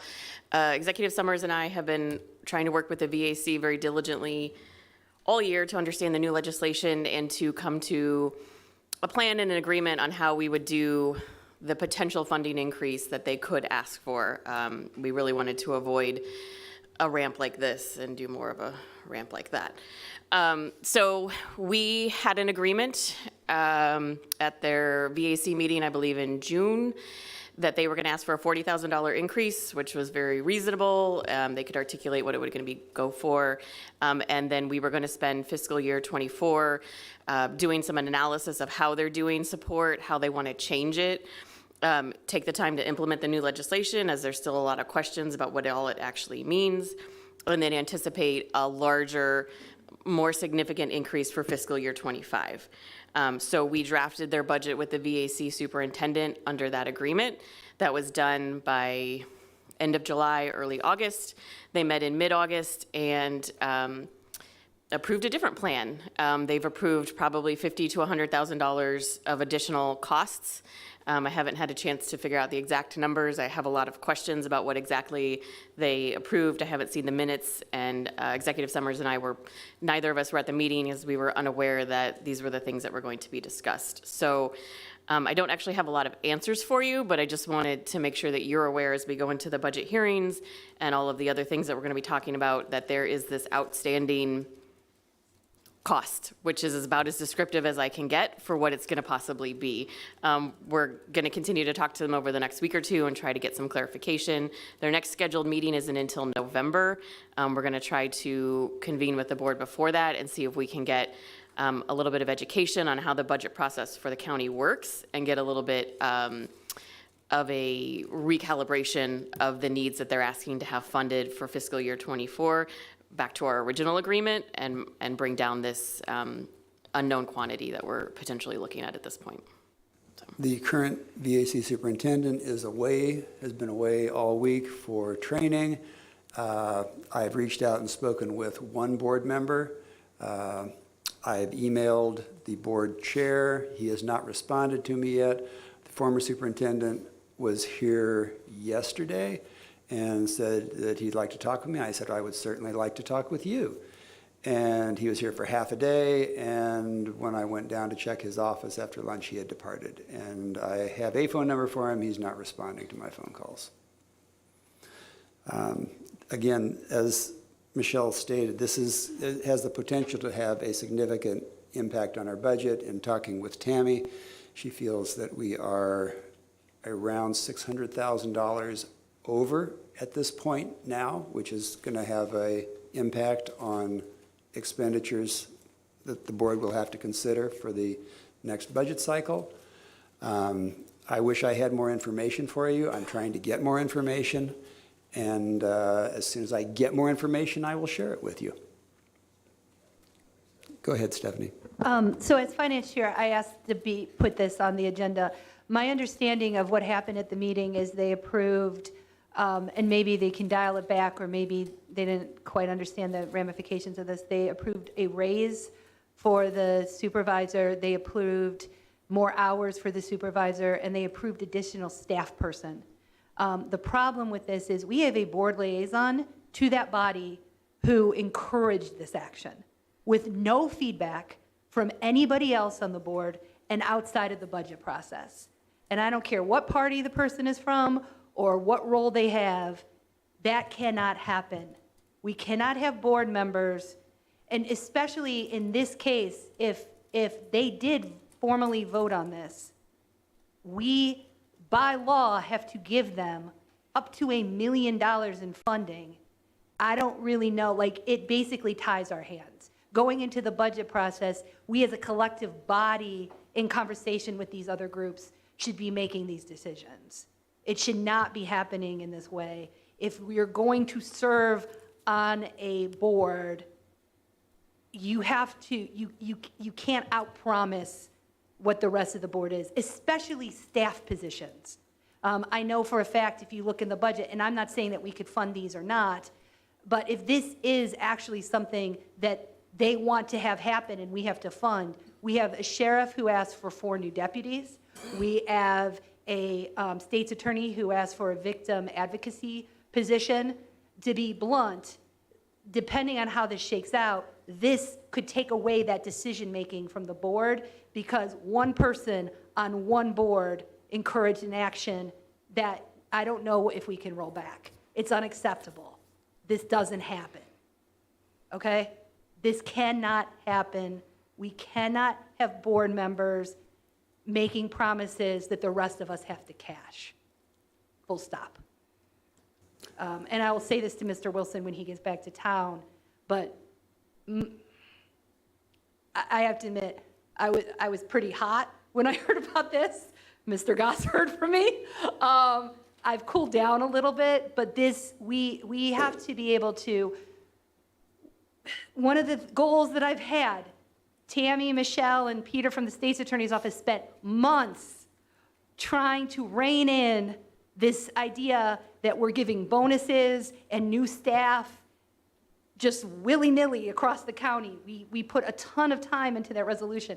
To have that happen between this and the beginning of the budget process, I was like, why do we even bother, right? Like, we have to make decisions, especially about, because personnel decisions are forever decisions. It's very hard to roll that back. And it's not just the personnel, it's also their benefits, right? And also, like, there's a whole process for this. Like, what classification would this person be? You know what I mean? Like, what's their job description? All that should happen before, right? We just decide that somebody decides. Now, again, maybe in conversation with this board, we're not going to be as dire as my initial understanding of it was, but at the end of the day, if they want it and they tell us to fund it, I don't see a way around it. Because quite frankly, like that law says, they're entitled up to a certain amount of money. And I don't know that we want to be in a position that we have to advocate to our Veterans Affairs Board that we don't want to fund. We want to be able to work with them and fund what they want, but that means that the board liaison to that body has to be cognizant of what the actual process is to get funding, right? So, and you know, and also like maybe we do want to give them more money, and maybe we can find a way in the budget to give them more money. Would it be for an administrative assistant, or would it be to more money for direct services to veterans? You know what I'm saying? Like, that also ties our hands in this way. So there's a lot of ways that this just is not okay. That's all I've got to say. The one board member that I've had conversations with, I've explained pieces of what Stephanie just laid out to us as a board. I think he has an understanding. I don't think the other members of their board have that understanding. When I talked with David before he left, and I thought it was wise for me to wait to talk with him later about this, I explained to him that this really can't happen immediately, even though their board, in his words, the board said they want this right now. He doesn't understand process. Go ahead, Jim. Yeah, I mean, my real issue with this is we've got a whole bunch of people that look at our fund balance and say we're all hunky-dory. When I started on this board in February of 2017, we were functionally bankrupt. It took a long time to get back to here. I do not want to shortchange the veterans, but I'm not sure that adding staff gets more money to where it needs to go, and that's to the veterans. And I'd like to have a robust discussion about that. Tell me why you think that is needed and sell me on it. Don't say we're going to do this and then it just gets rubber stamped. We don't make decisions that way. We can't make decisions that way because guess what? There's going to be a time of reckoning. I hope I'm not here. Well, I won't be here, but we can't. It's irresponsible, and I'll have that conversation when my district mate gets back. I just want to add two things.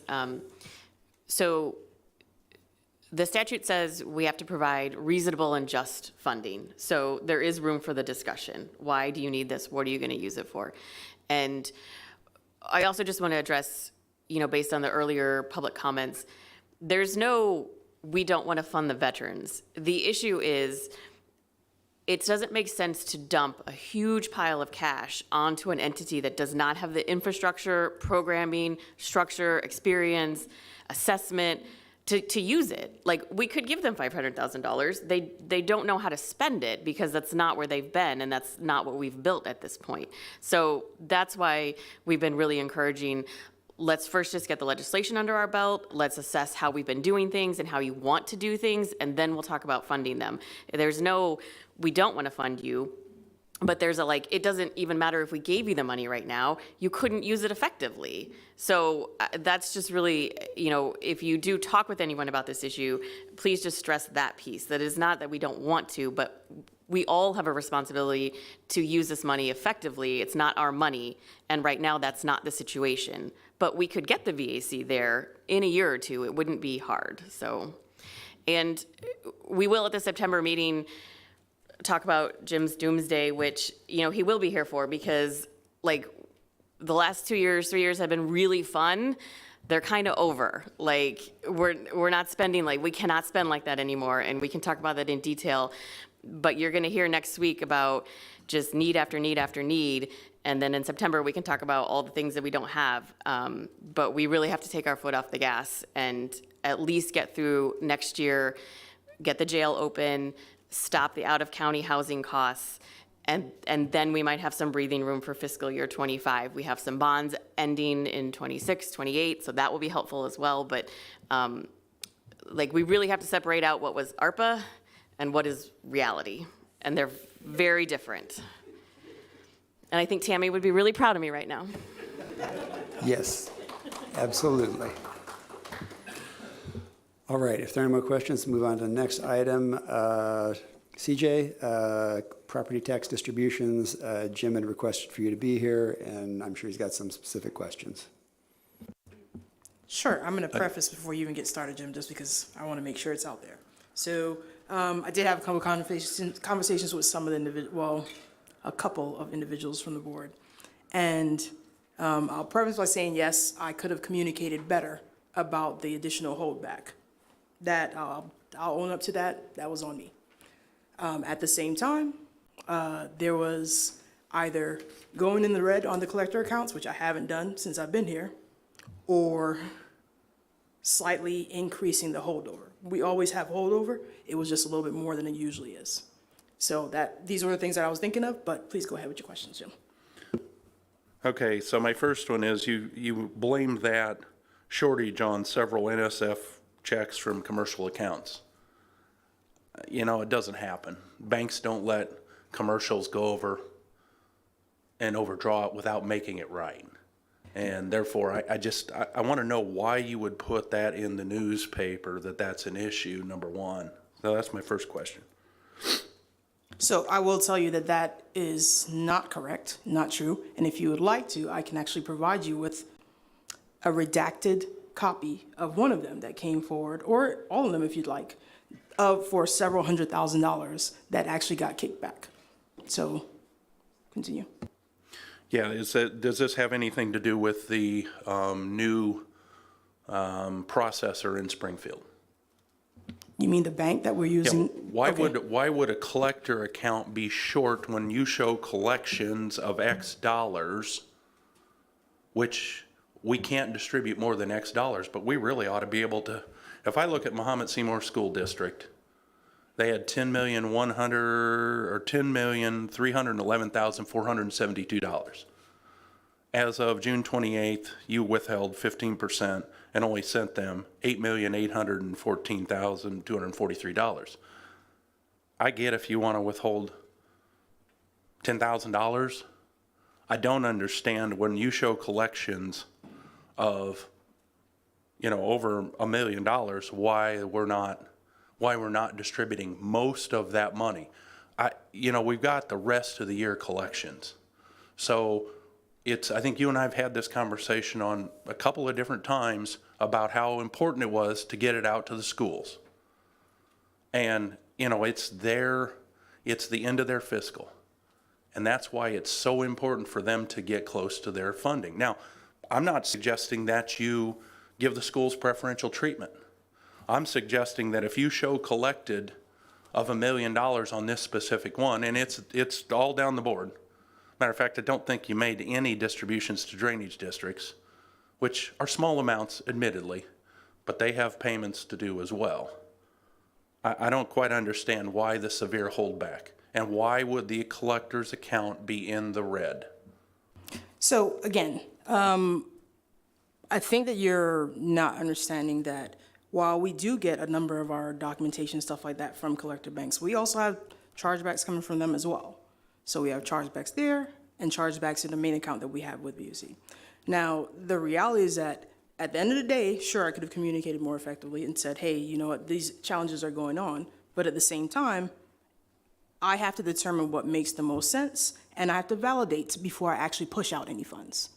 And if I'm getting a bunch of chargebacks, then way more than the norm and higher dollar amounts, then I'm going to hold back more because that made the most sense of the time. Is there a possible different way that I could have gone about doing it? Of course there is. Hindsight is 20/20. But at the time, it was like, hey, you know what? We have way more than we normally have coming back.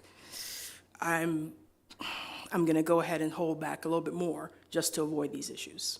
And that's the long and short of it. Now, I understand that you believe that not to be the best course of action.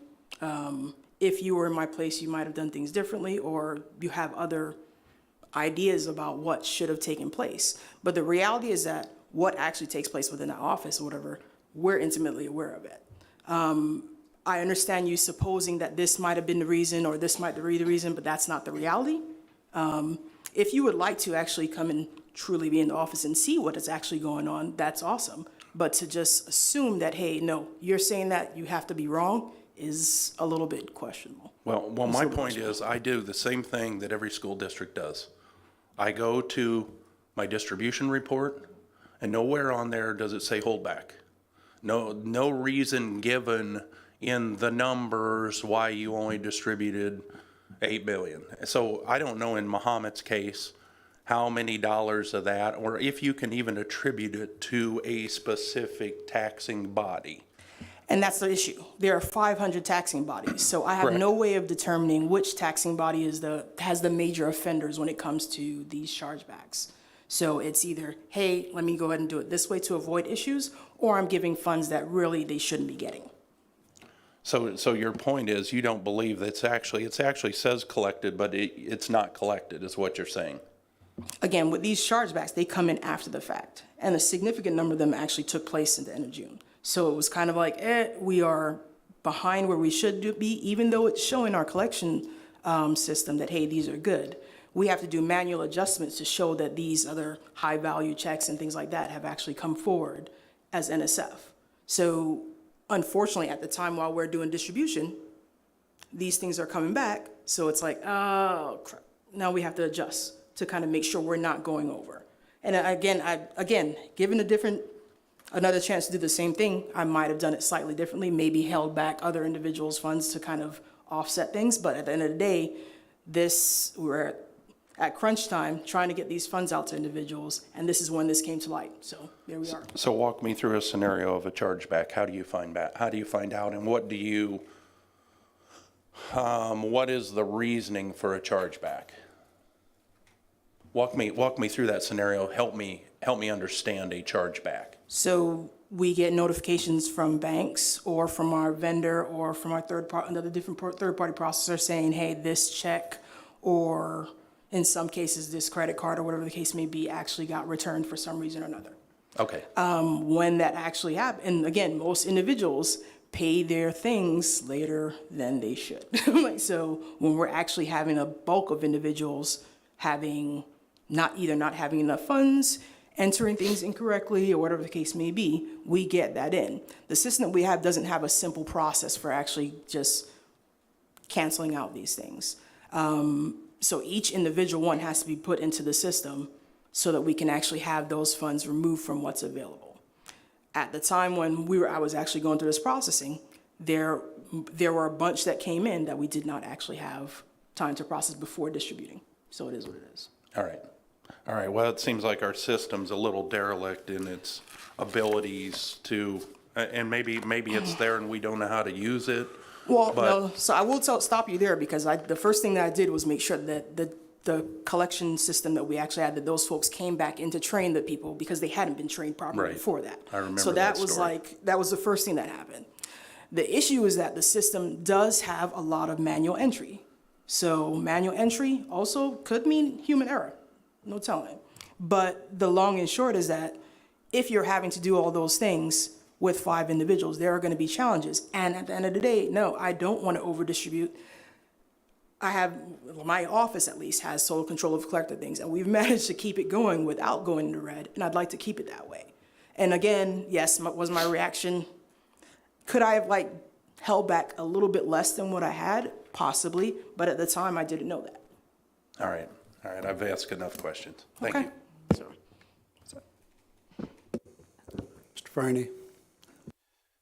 I'm in a unique position. So question number one, you mentioned something that you said that a lot of this happened at the end of June.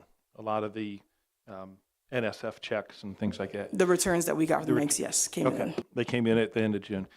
And that's not typically a very high volume time for tax payments. Did you see any pattern or why it would be happening then instead of at the due date at the beginning of June? So I would say at the due date, normally at due date, we have over 50% of collection done. That was not the case this year. Okay. So we had a number of individuals paying late, so be it, no big deal. With those late payments came the later checks coming in, and unfortunately, those higher dollar ones that came through came around that time. So Okay. it actually causes a little bit more issues. And I know that like in some cases, and again, this is, I don't work for these businesses, so I don't know why they do this. I know in some cases they hold off on paying because they believe they can, I don't know, get more pennies on their dollar before the end of the month or whatever the case may be. I don't know what the reasons why they're doing it for is, but at the same time, I do know when I get a check that's for hundreds of thousands of dollars and it's coming back and I'm like, what? It's different. Sure. So. Sure. And you're using a system that wasn't in place when I was in office. Nope, so it was not. It was is not the same thing, just so No. we're clear. No, I would was- live, I would Yeah. probably give my right leg for AS400 The at this point, AS400 was just a so we're wonderful clear. thing. Yeah, and, Okay. and there are IT professionals cringing as we say that right now. Maybe. So I guess another question I would have for you, just to understand the process, is these payments come in, and is there a reconciliation period before you distribute? Yes, and that's, again, and unfortunately, though, when these chargebacks don't come in, they don't choose exactly when we're doing reconciliation to come in. So prior to each distribution, like I would say a week before each distribution or scheduled distribution, we'll go through the process of making sure everything's in order, making sure everything's reconciled. Okay, is this here? This is here, no big deal. But once we actually get into the distro process and start going through the steps in order to do a distribution in that system, it's kind of like, once you get started, you have to go all the way through. Okay. Now, there is an ability to dial back and have the software company reset everything so that we can start over. But if I'd have done something like that, nobody was getting any money. Okay. All right. And I would appreciate being able to see those checks if we could Okay. work that out. That'd be Yeah, great. that's fine, whatever. We'll get Okay. it redacted. Yeah.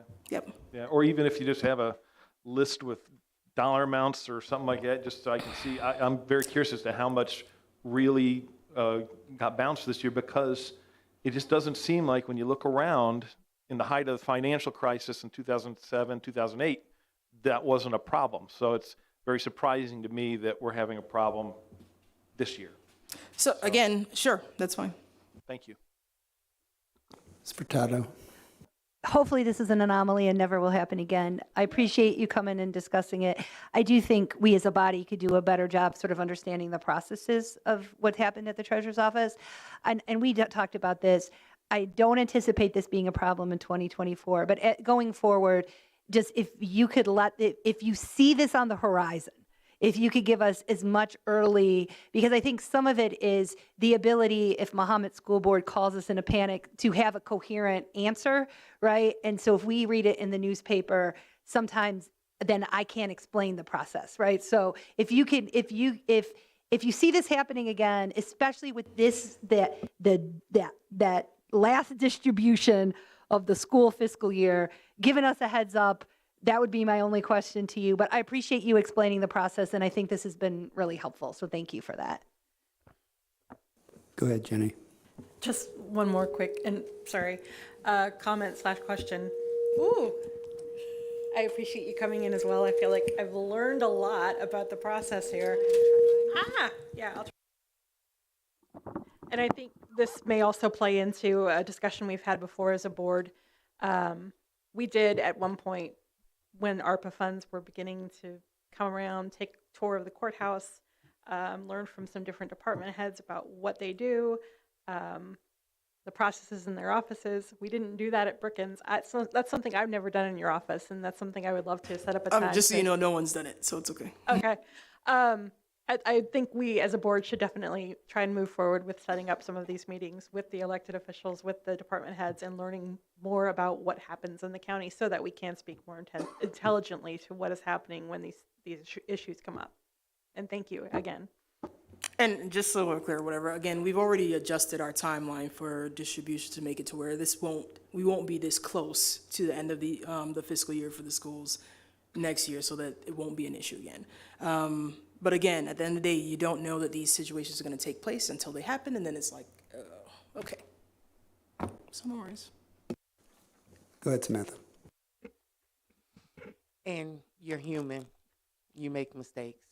It's happened before, as Jim Goss had explained too. So I just want to thank you for your hard work in rectifying the situation. I didn't, have a heads up or anything, so I do want to piggyback Dr. Furtado, kind of give us a heads up instead of just, seeing it in the paper. But at the end of the day, I do want to thank you for all the good that you've been doing for the county. And this one little hiccup, it too shall pass. It too shall pass. And thank you. Anyone else? CJ, Deshawn, thank you for coming. Appreciate your time. Let's move on to American Rescue Act plan. We have an update from Kathy, and she has been very patient and stuck around until now to update us. So thank you. Good evening. We included the normal update, monthly update of project status and the financials as far as revenue and expenses that was spent so far as of June 30th.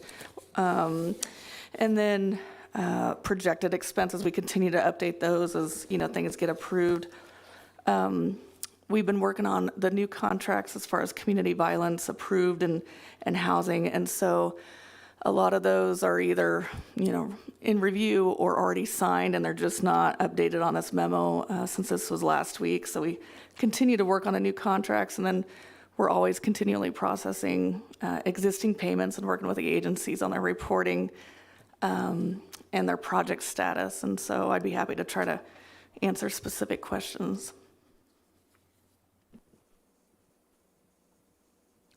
Dr. Storr. Thank you. Have you heard anything about the Chamber of Commerce microloan program? Yeah, so I've had a couple meetings with the chamber in the past couple weeks actually about their microloan program, and they have their loan committee set up and trying to get things going. And we did advance some more funds to help them be able to have that startup capital already available to lend out. So they're moving along, yeah.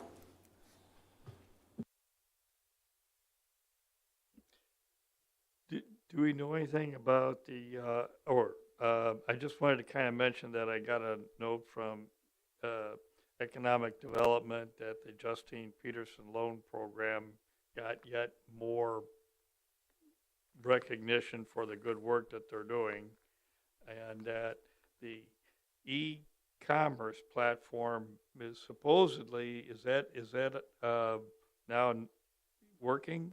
It is live. They had at least one vendor on there, and I haven't checked for more updates, but it's live now, and they're trying to add vendors to the site, yes. Jenny, did you have a question? We did talk a little in our caucus this evening about some money that was potentially coming back from a grant that was made earlier in the process. Do you anticipate any other funds coming back at this time, or is that something that, we can't really predict at this point? Michelle and I and Tammy have been talking about that too. At this point, there's no other funds that we can say would come back. There's, one water project that we checked in on this week to see what the status is because they had a legal issue. And they said that they still plan to start spending this year. So at this point, we don't have any others that are definite that would come back. Can I add to that? Yeah. So I'm just going to nitpick on the language if come back. That was specifically a mental health board issue. So we're not expecting money to come back from any other entity at this point. We will, we've already started conversations, and after the first of the year, we will get very aggressive with the other grantees to know that they are on track to spend their money by the end of the year. So you will start hearing a lot more about that. And probably by July, August of next year, we will have specific names and numbers of potential reallocation that we can start thinking about, because we're not giving the money back to the federal government. So, I'm happy to have that conversation with the people that we've allocated money to so far, that they need to get on time with their schedule, with their spending, and stay on time for their spending through 2024. So, and I also just wanted to note, because I thought it was kind of a big milestone, I don't know if it came up before, but the Hazardous Household Waste Recycling Center is in the process of purchasing property. So that project is actually moving forward very, very well. Yeah. Anyone else? Stephanie? One question for you and maybe potentially for Mr. Goss. We gave money to 3 sewer districts. $12,000, I believe, was for Sangamon Valley Sewer District. Have they spent that money? So I grabbed that guy that was presenting earlier and I harassed him in the hallway. And he is supposed to be following up on that. Okay. And Can we put a clock on this? Can we try to get an answer about that? Because that was like for a specific set of bills. I know it's only $12,000, but just at some point, I need yes, we paid those bills, give us our money, or no, we didn't, and we're never going to, and then we could just reallocate it for something else. But we really do need an answer on that one. Because that was something that should have been done like a year ago almost at this point. I also asked them this spring, and then they had a reorganization. Right. And so for the engineering design work for extending the water up north, those payments are on track. Right. They just need to submit the rest of the documentation. But yeah, and so I did ask about the 12,000, and I'll ask again. No. Yeah. They spent their $500,000, no problem. That was like they're an example for the spending the $500,000. The 12,000 is my question. The other question I had is, I had spoken with Bailey from the Farm Bureau a while ago about potentially this fall, maybe September, October, coming and giving us an update on the cover crop program that they're doing, and also their work on like the broadband advocacy. And she was super into that. So maybe we could formally, I told her after the budget, so maybe we could formally ask that. And she also suggested she might invite the board on a cover crop field trip. If you've never been on a Farm Bureau field trip, they're super fun. So, but I would like to facilitate that maybe in September and October, like hear from them. yeah, we have the Central Illinois Land Bank coming in September with an update. She sounds like it's super, like an exciting program. So I think the board would just be interested in hearing how it's going. Yeah, I can tell you because I do their cover crop demo out at Clearview. So the cover crop demo is already planted for their education. I want to say it's September 15th, their education day. Then that application process has already started. So they'll get that $122,000 they have left spent in this year. My understanding is the program's been a wild success, and we get a lot of bad news on this board. So every so often, let's just celebrate something that we funded that's gone well and hear about it. Yeah, my understanding is it's turned out very well now. Obviously, we're going to get to harvest, and those folks who tried it for the first time are going to be, there with their magnifying glass to see if they can tear it apart. I mean, that's the farmer mentality. We're skeptical. So. Go ahead. Just real quick, I think I saw that the applications for this year, the cover crop through the Farm Bureau, are due by the 1st of September. So that's coming right up. Just let everyone know on that. Anybody else? Dr. Storr. Thank you. I was looking at the small business assistance, and I can't seem to find one of the programs that Economic Development Corporation had with kind of trying to help small businesses get some money that, that from injury or loss that occurred. And it was about $400,000, and I just kind of wonder. Yeah, that agreement is not in place yet, and they were waiting to see what the state funding was being used and what gaps are left to help businesses now. But we can touch base with Carly again about it.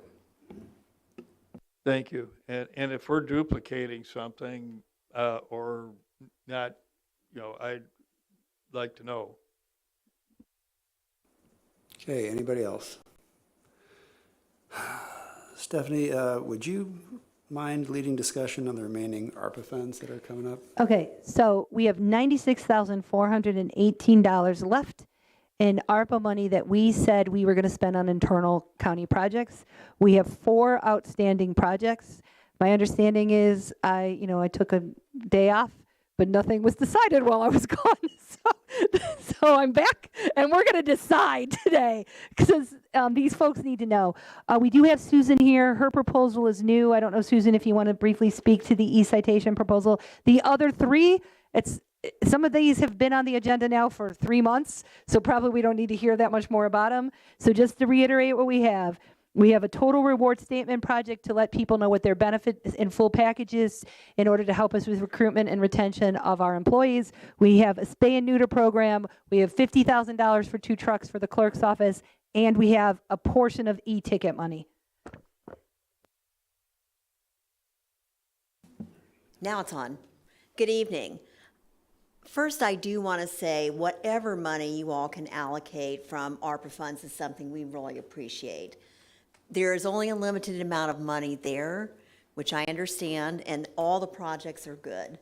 So I'm just asking for consideration of this particular project because it does help all police agencies throughout the county and not just the big ones. In fact, it's the small ones that I'm actually asking money for.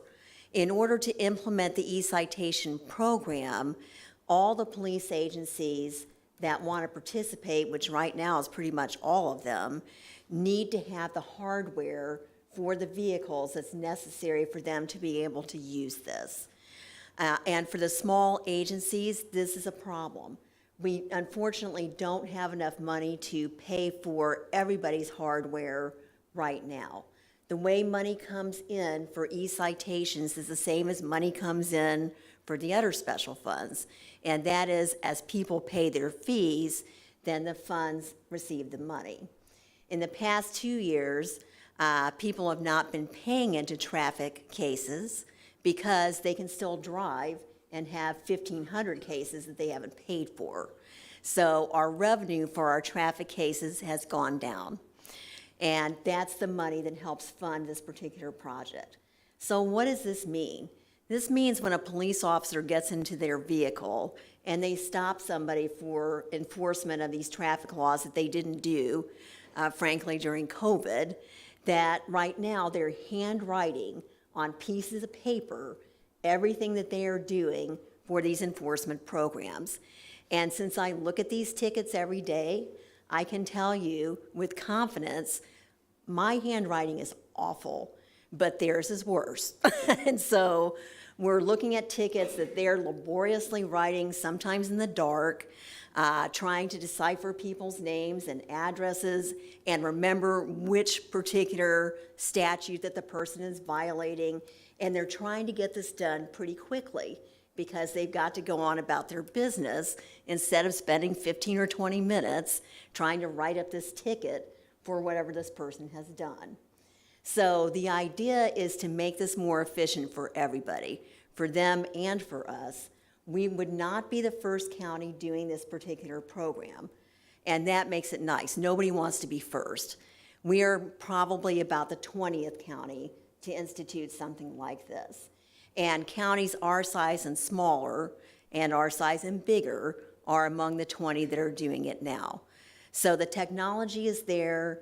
Other counties have been doing this now for approximately 10 years. It seems to be an effective program, better for them and better for us. And so we are simply asking for whatever money you all can allocate to help our smaller departments be able to purchase the hardware only that's necessary to implement this. So I appreciate your time.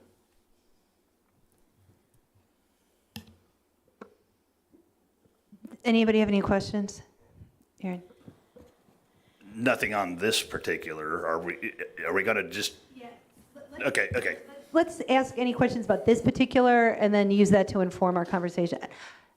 I do have one question. So you could see we don't have enough money to fund this out. That's right.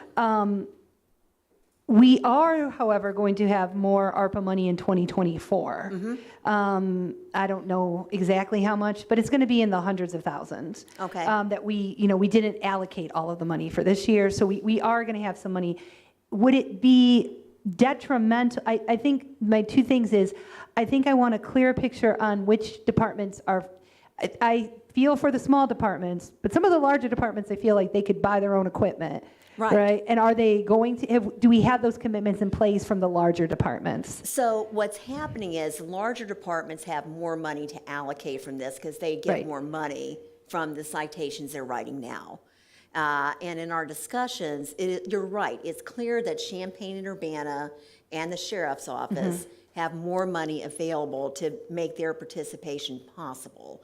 We are looking for money from other sources too. Okay. So we're not just asking for ARPA money, we are also asking for money from ARMS as they are preparing to dissolve.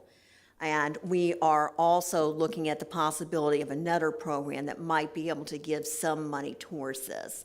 So we're asking for money from others and not just from you all. But yeah, for the smaller departments like Muhammad, Sydney, Rantoul even is having some difficulties. So their size and smaller, I think, is particularly what we're looking to do. And does this $134,000 just reflect those smaller departments, or is it the full bore for all of the departments? That is actually mostly for the small departments, but I did also add some money in there for Muhammad and Rantoul, figuring that they would probably have a need for this as well. And would it ruin your timeline if we gave you the money in 2024 instead of tonight? No. I mean, instead of funding a piece of it now, do you know what I mean? Like, if we could just, I don't want to push you off, but. You're not. Right, if we could do this in 2024, I think there's a possibility we could just fund it.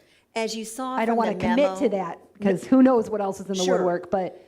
And yeah. as you saw from the memo, we do actually have some extra time now that I had not anticipated because we're doing some more work to make sure that whatever contract we enter into is the right one. Okay. And so there are some agencies that still have questions that we're working through, and so that timing actually is fine for us. Okay. So let's just continue to be in conversation, perhaps. Absolutely. So now that we've done that, maybe Mr. Esri, if anybody would like to propose how, just like, so we could start the conversation, like, I think we should do this with this 96,000, let's spend it all, because then we could stop talking about ARPA money. Well, I guess mine isn't how I would spend it, mine is how I wouldn't spend it. The election truck purchase. The big idea to me, machines break, okay? Whether you own them or not, they break down. They can break down at the most inconvenient time. If we buy 2 trucks, they're used 2 times a year for a little bit of time. Most of the rest of the time, the county isn't needing them at this point in time. They're going to be sitting. Sitting can be just about as bad on a piece of equipment as running. You can overuse something, but yet seals and water pumps and everything else, keeping the oil circulated in the motor and the transmissions, that helps. So just sitting, not being used is not good on stuff. And again, being in a farm with equipment, you can basically put a piece of equipment away. It's the same with vehicles. Everything's fine. You go back to start it up, what, a mouse got in it, chewed a wire. Our maintenance at the county, not saying that they're bad at all, but they're human. They can miss something. I'm sure Jeff Blue has trucks that have been maintained, that have been well maintained, that, excuse me, something happens and they fail when they're out on the road. I don't know how often, but it happens. So from the standpoint of,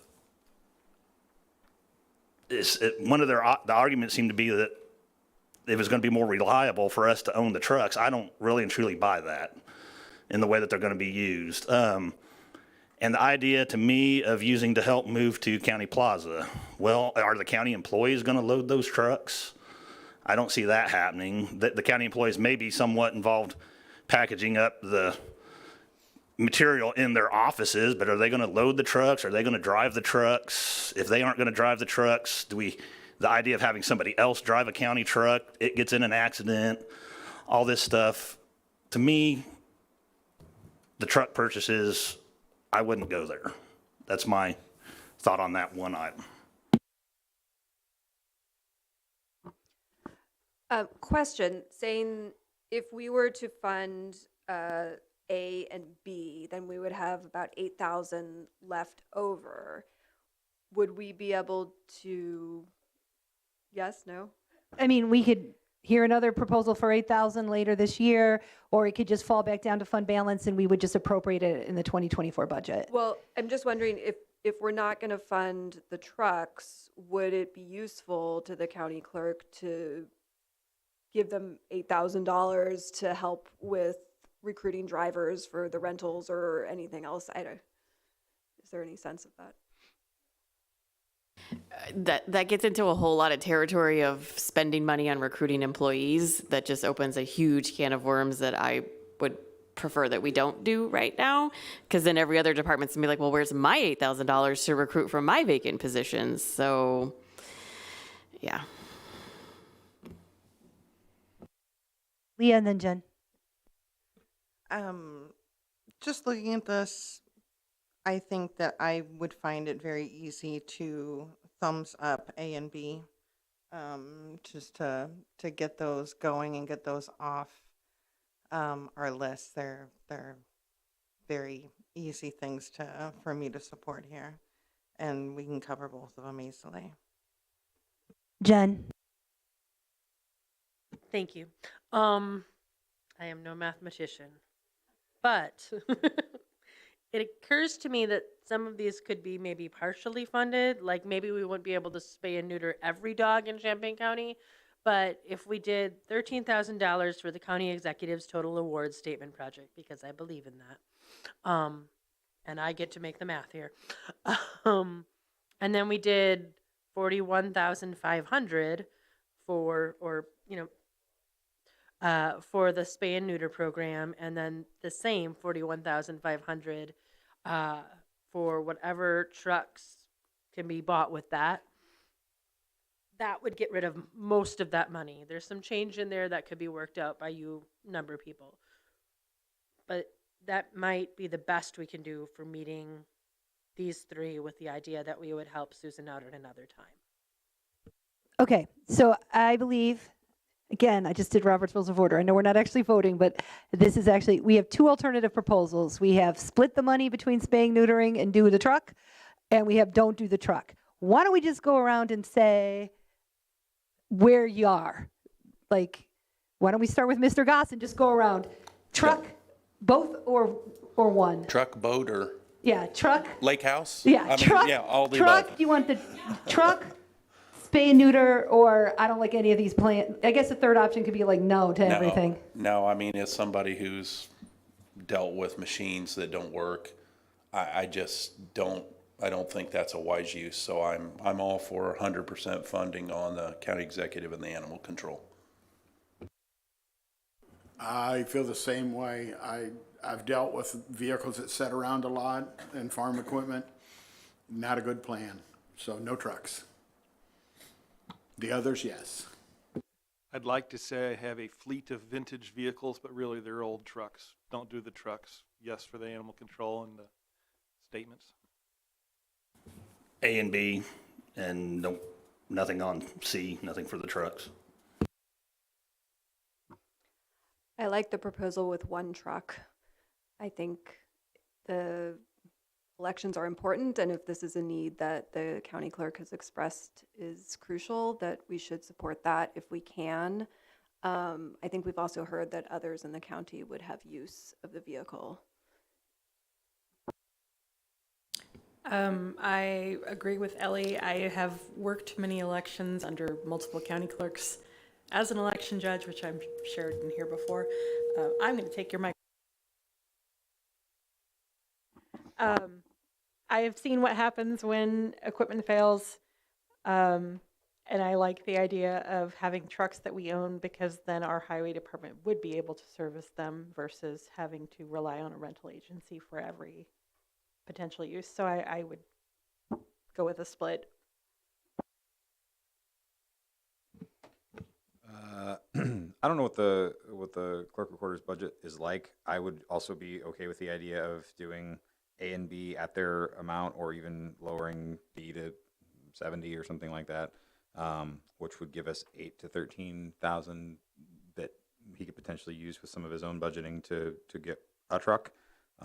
So I guess I'm kind of in the middle. I do agree that if a stated need has been expressed and we can try to help, that's great.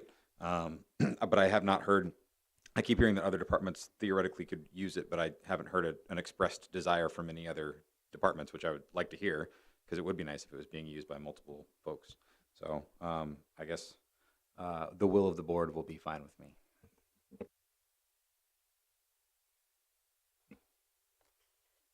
So I would support A.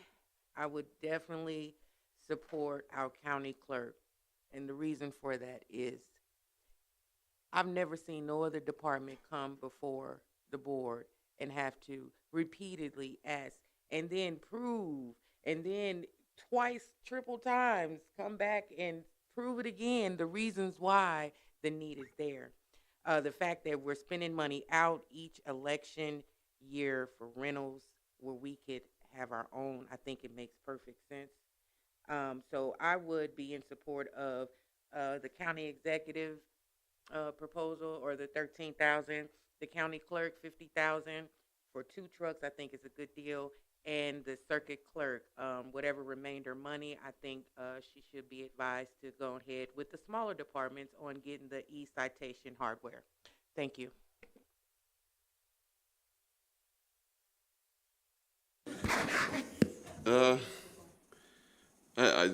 I really don't know. I hate the idea of partially funding proposals, because it's built in the assumption that there's a pile of money laying somewhere that they could utilize to cover the rest of it.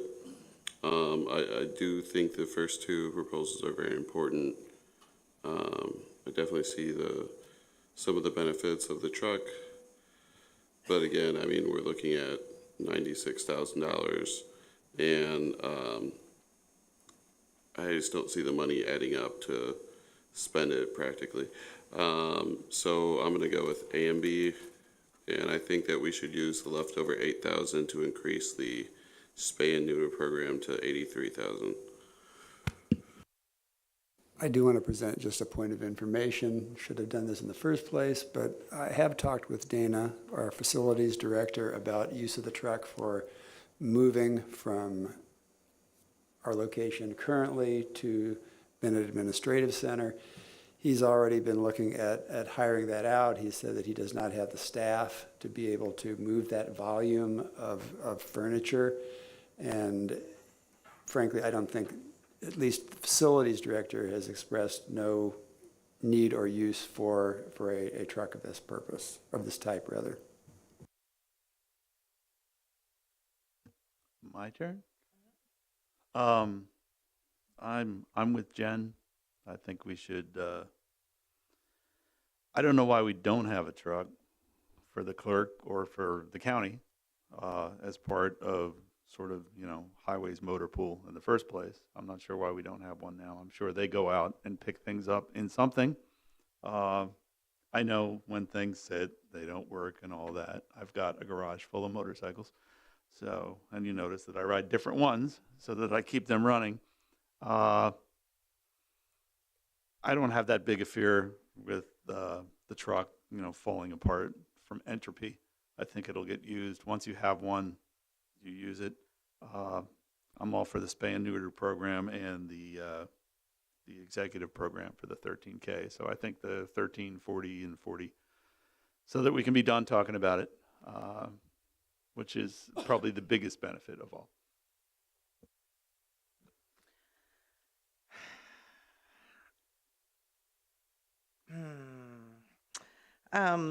Okay, well, first off, I totally support item A.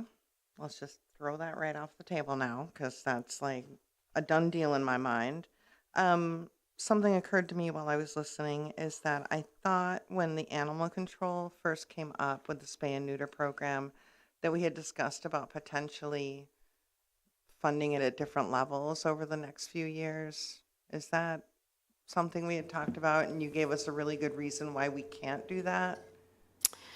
I don't specifically remember that conversation, but I would be opposed to that because we need to have everything spent by the end of 2024. So whatever you allocate now, would be like the ask, and the goal would be to get through it by the end of next year. Honestly, probably by the end of summer of next year. And I did want to follow up because there had been a question about what can the ARPA money be used to reimburse for through animal control. Jerry and I did meet with Kathy, and so it would essentially be revenue replacement. So we would reimburse on any fines and fees that are paid to the county that are preventing the animal from being released, but any fines and fees that are going back to the third party contracting with us would not be reimbursed out of the ARPA funds. And the majority of it's going to go to spay and neuter anyway, because that's our biggest problem right now, so. Okay, thank you. And I had totally forgotten about that question from last time, so thanks for following up on that. I have not heard from a single source that any other department would use this truck. I know typically for civilians, if you suddenly find a truck and you have a truck, we find reasons to have trucks, and your friends all need help moving, and there's, you know, sleeper sofas involved and lots of carrying. But I don't know that that's something that happens at the county level. So I'm still going to just support A and B at this point. Yeah, I support A and B. I'm not against trucks in general. I will say the reason for that is this: we have given the clerk over $1 million in ARPA money. We've given animal control basically nothing, and I don't know that I necessarily think that's fair. The clerk and the sheriff's office have gotten the vast majority of our ARPA internal allocations, way more than any other department. So, I mean, sometimes you don't get everything you ask for. I also apologize. I thought this would be faster, and that was wrong about that plan. I didn't know we had so much Phyllis. And I will, though, to Samantha's point, elected officials shouldn't have to come and ask us 3 times. We should, as a body, be able to make a decision. We shouldn't just continue to kick things down. That's just my one comment. I do agree with you on that. There's no reason we couldn't have said yes or no the first time they asked in May or in June or in July, right? So like at some point, we just have to make decisions as a body, but I'm an A and B'er. I like my plan.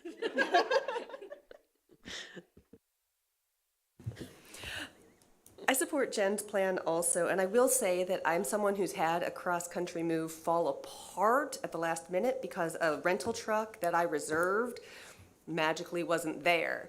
And elections are too important for us to rely exclusively on rentals and the hope that they're going to be there. We already have to scrounge and go to Indianapolis. We already have to find a driver to drive the truck 3 separate times, and volunteers don't do that all the time. So having one that we could just have volunteers drive, I support. So I know, but anyway, I support Jen's plan. Jen, I think your plan was to kind of get one truck. I'm not going to stipulate that for our countywide elected official.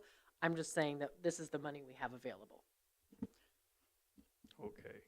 Well, I bought many used vehicles in my time, and I've hardly bought a single one that didn't require a lot of maintenance, no matter how many stacks of Bibles that, that it was. So I'll support A and B. I would prefer if we may get one of the trucks, but I'm not real keen on buying used trucks.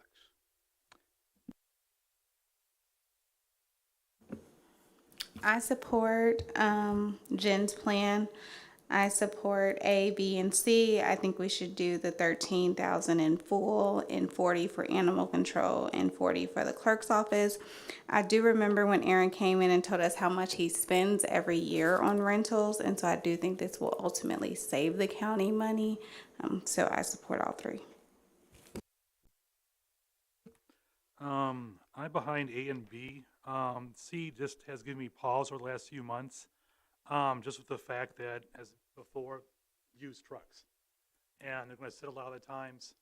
So it's just, give me a second here. I think Aaron's right now, Clerk Hammond's was that he uses 7 trucks right now, roughly, per election.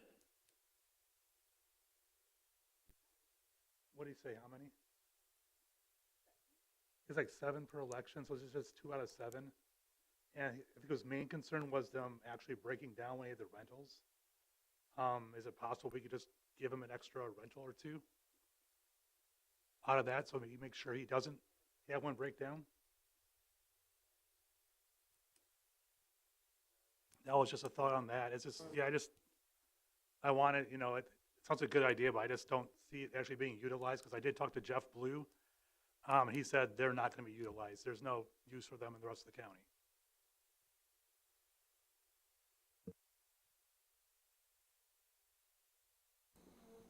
Okay, I support all 3 of them. And and animal control, I figured that $75,000 is a lot of money just to spray and neuter an animal, So I suggest that maybe you fund the clerk, fund executive, and whatever left go to spraying and neutering program. All right, I didn't keep track of that. So Stephanie, it's a tie. that was are you serious? It's a tie. Come on. Can I maybe overstep my role and make a suggestion? Sure. That we fund the total rewards, because I just have to have a little self-promotion here, and I want my thing. And we actually hold on the other 2 until you get through the legislative budget hearings and hear what the additional requests are from all of the departments, because these are county funds. So Point of order, no. I'm just saying, from a financial perspective, I think that might be information that would be useful when determining how to spend this money. My question is, will we get the discounted rate if we only get 1 truck, though? I think, Aaron. Yeah. okay, thank you.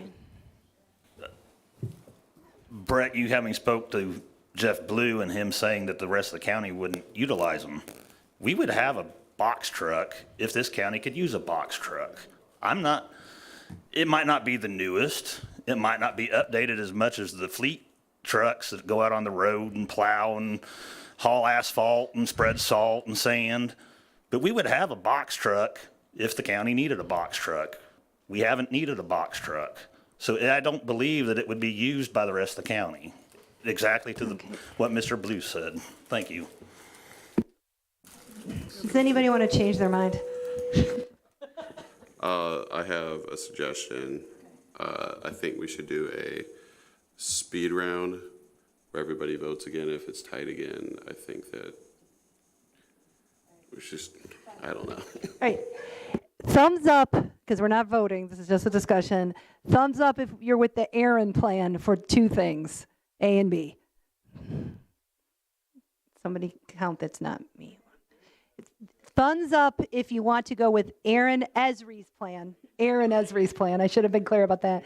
On A and B only. So A and B only. 1, 2, 3, 4, 5, 6, 7, 8. Thumbs up if you want A, B, and C. We're split the money.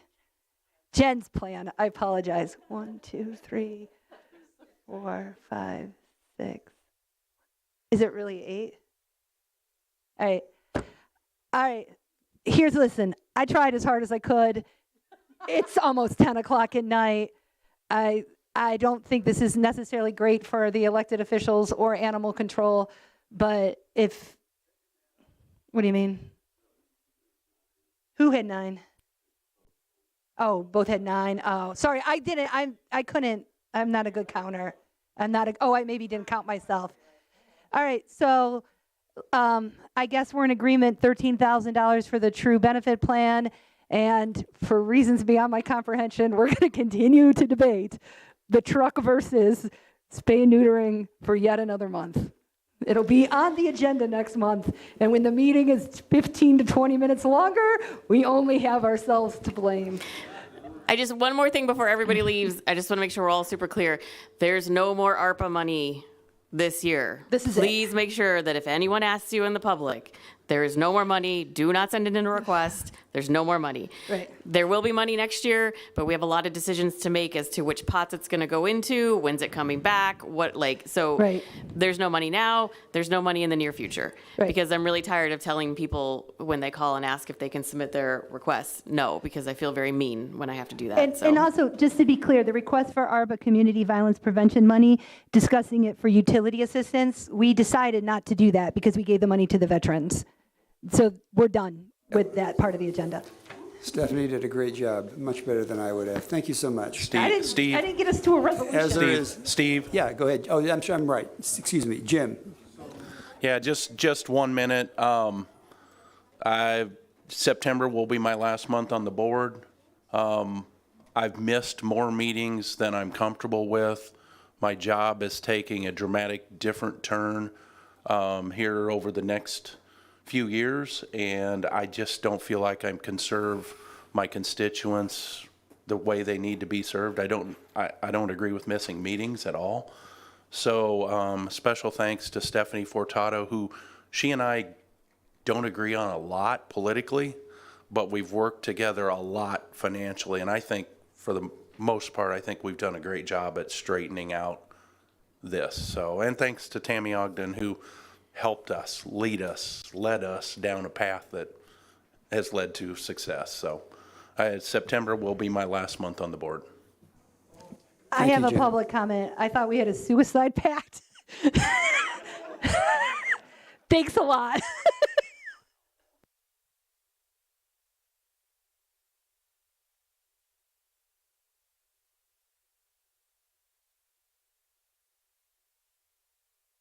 The budget, or your budget book. All right. Seeing as there's no other business, the meeting is adjourned. Thank you very much for your patience.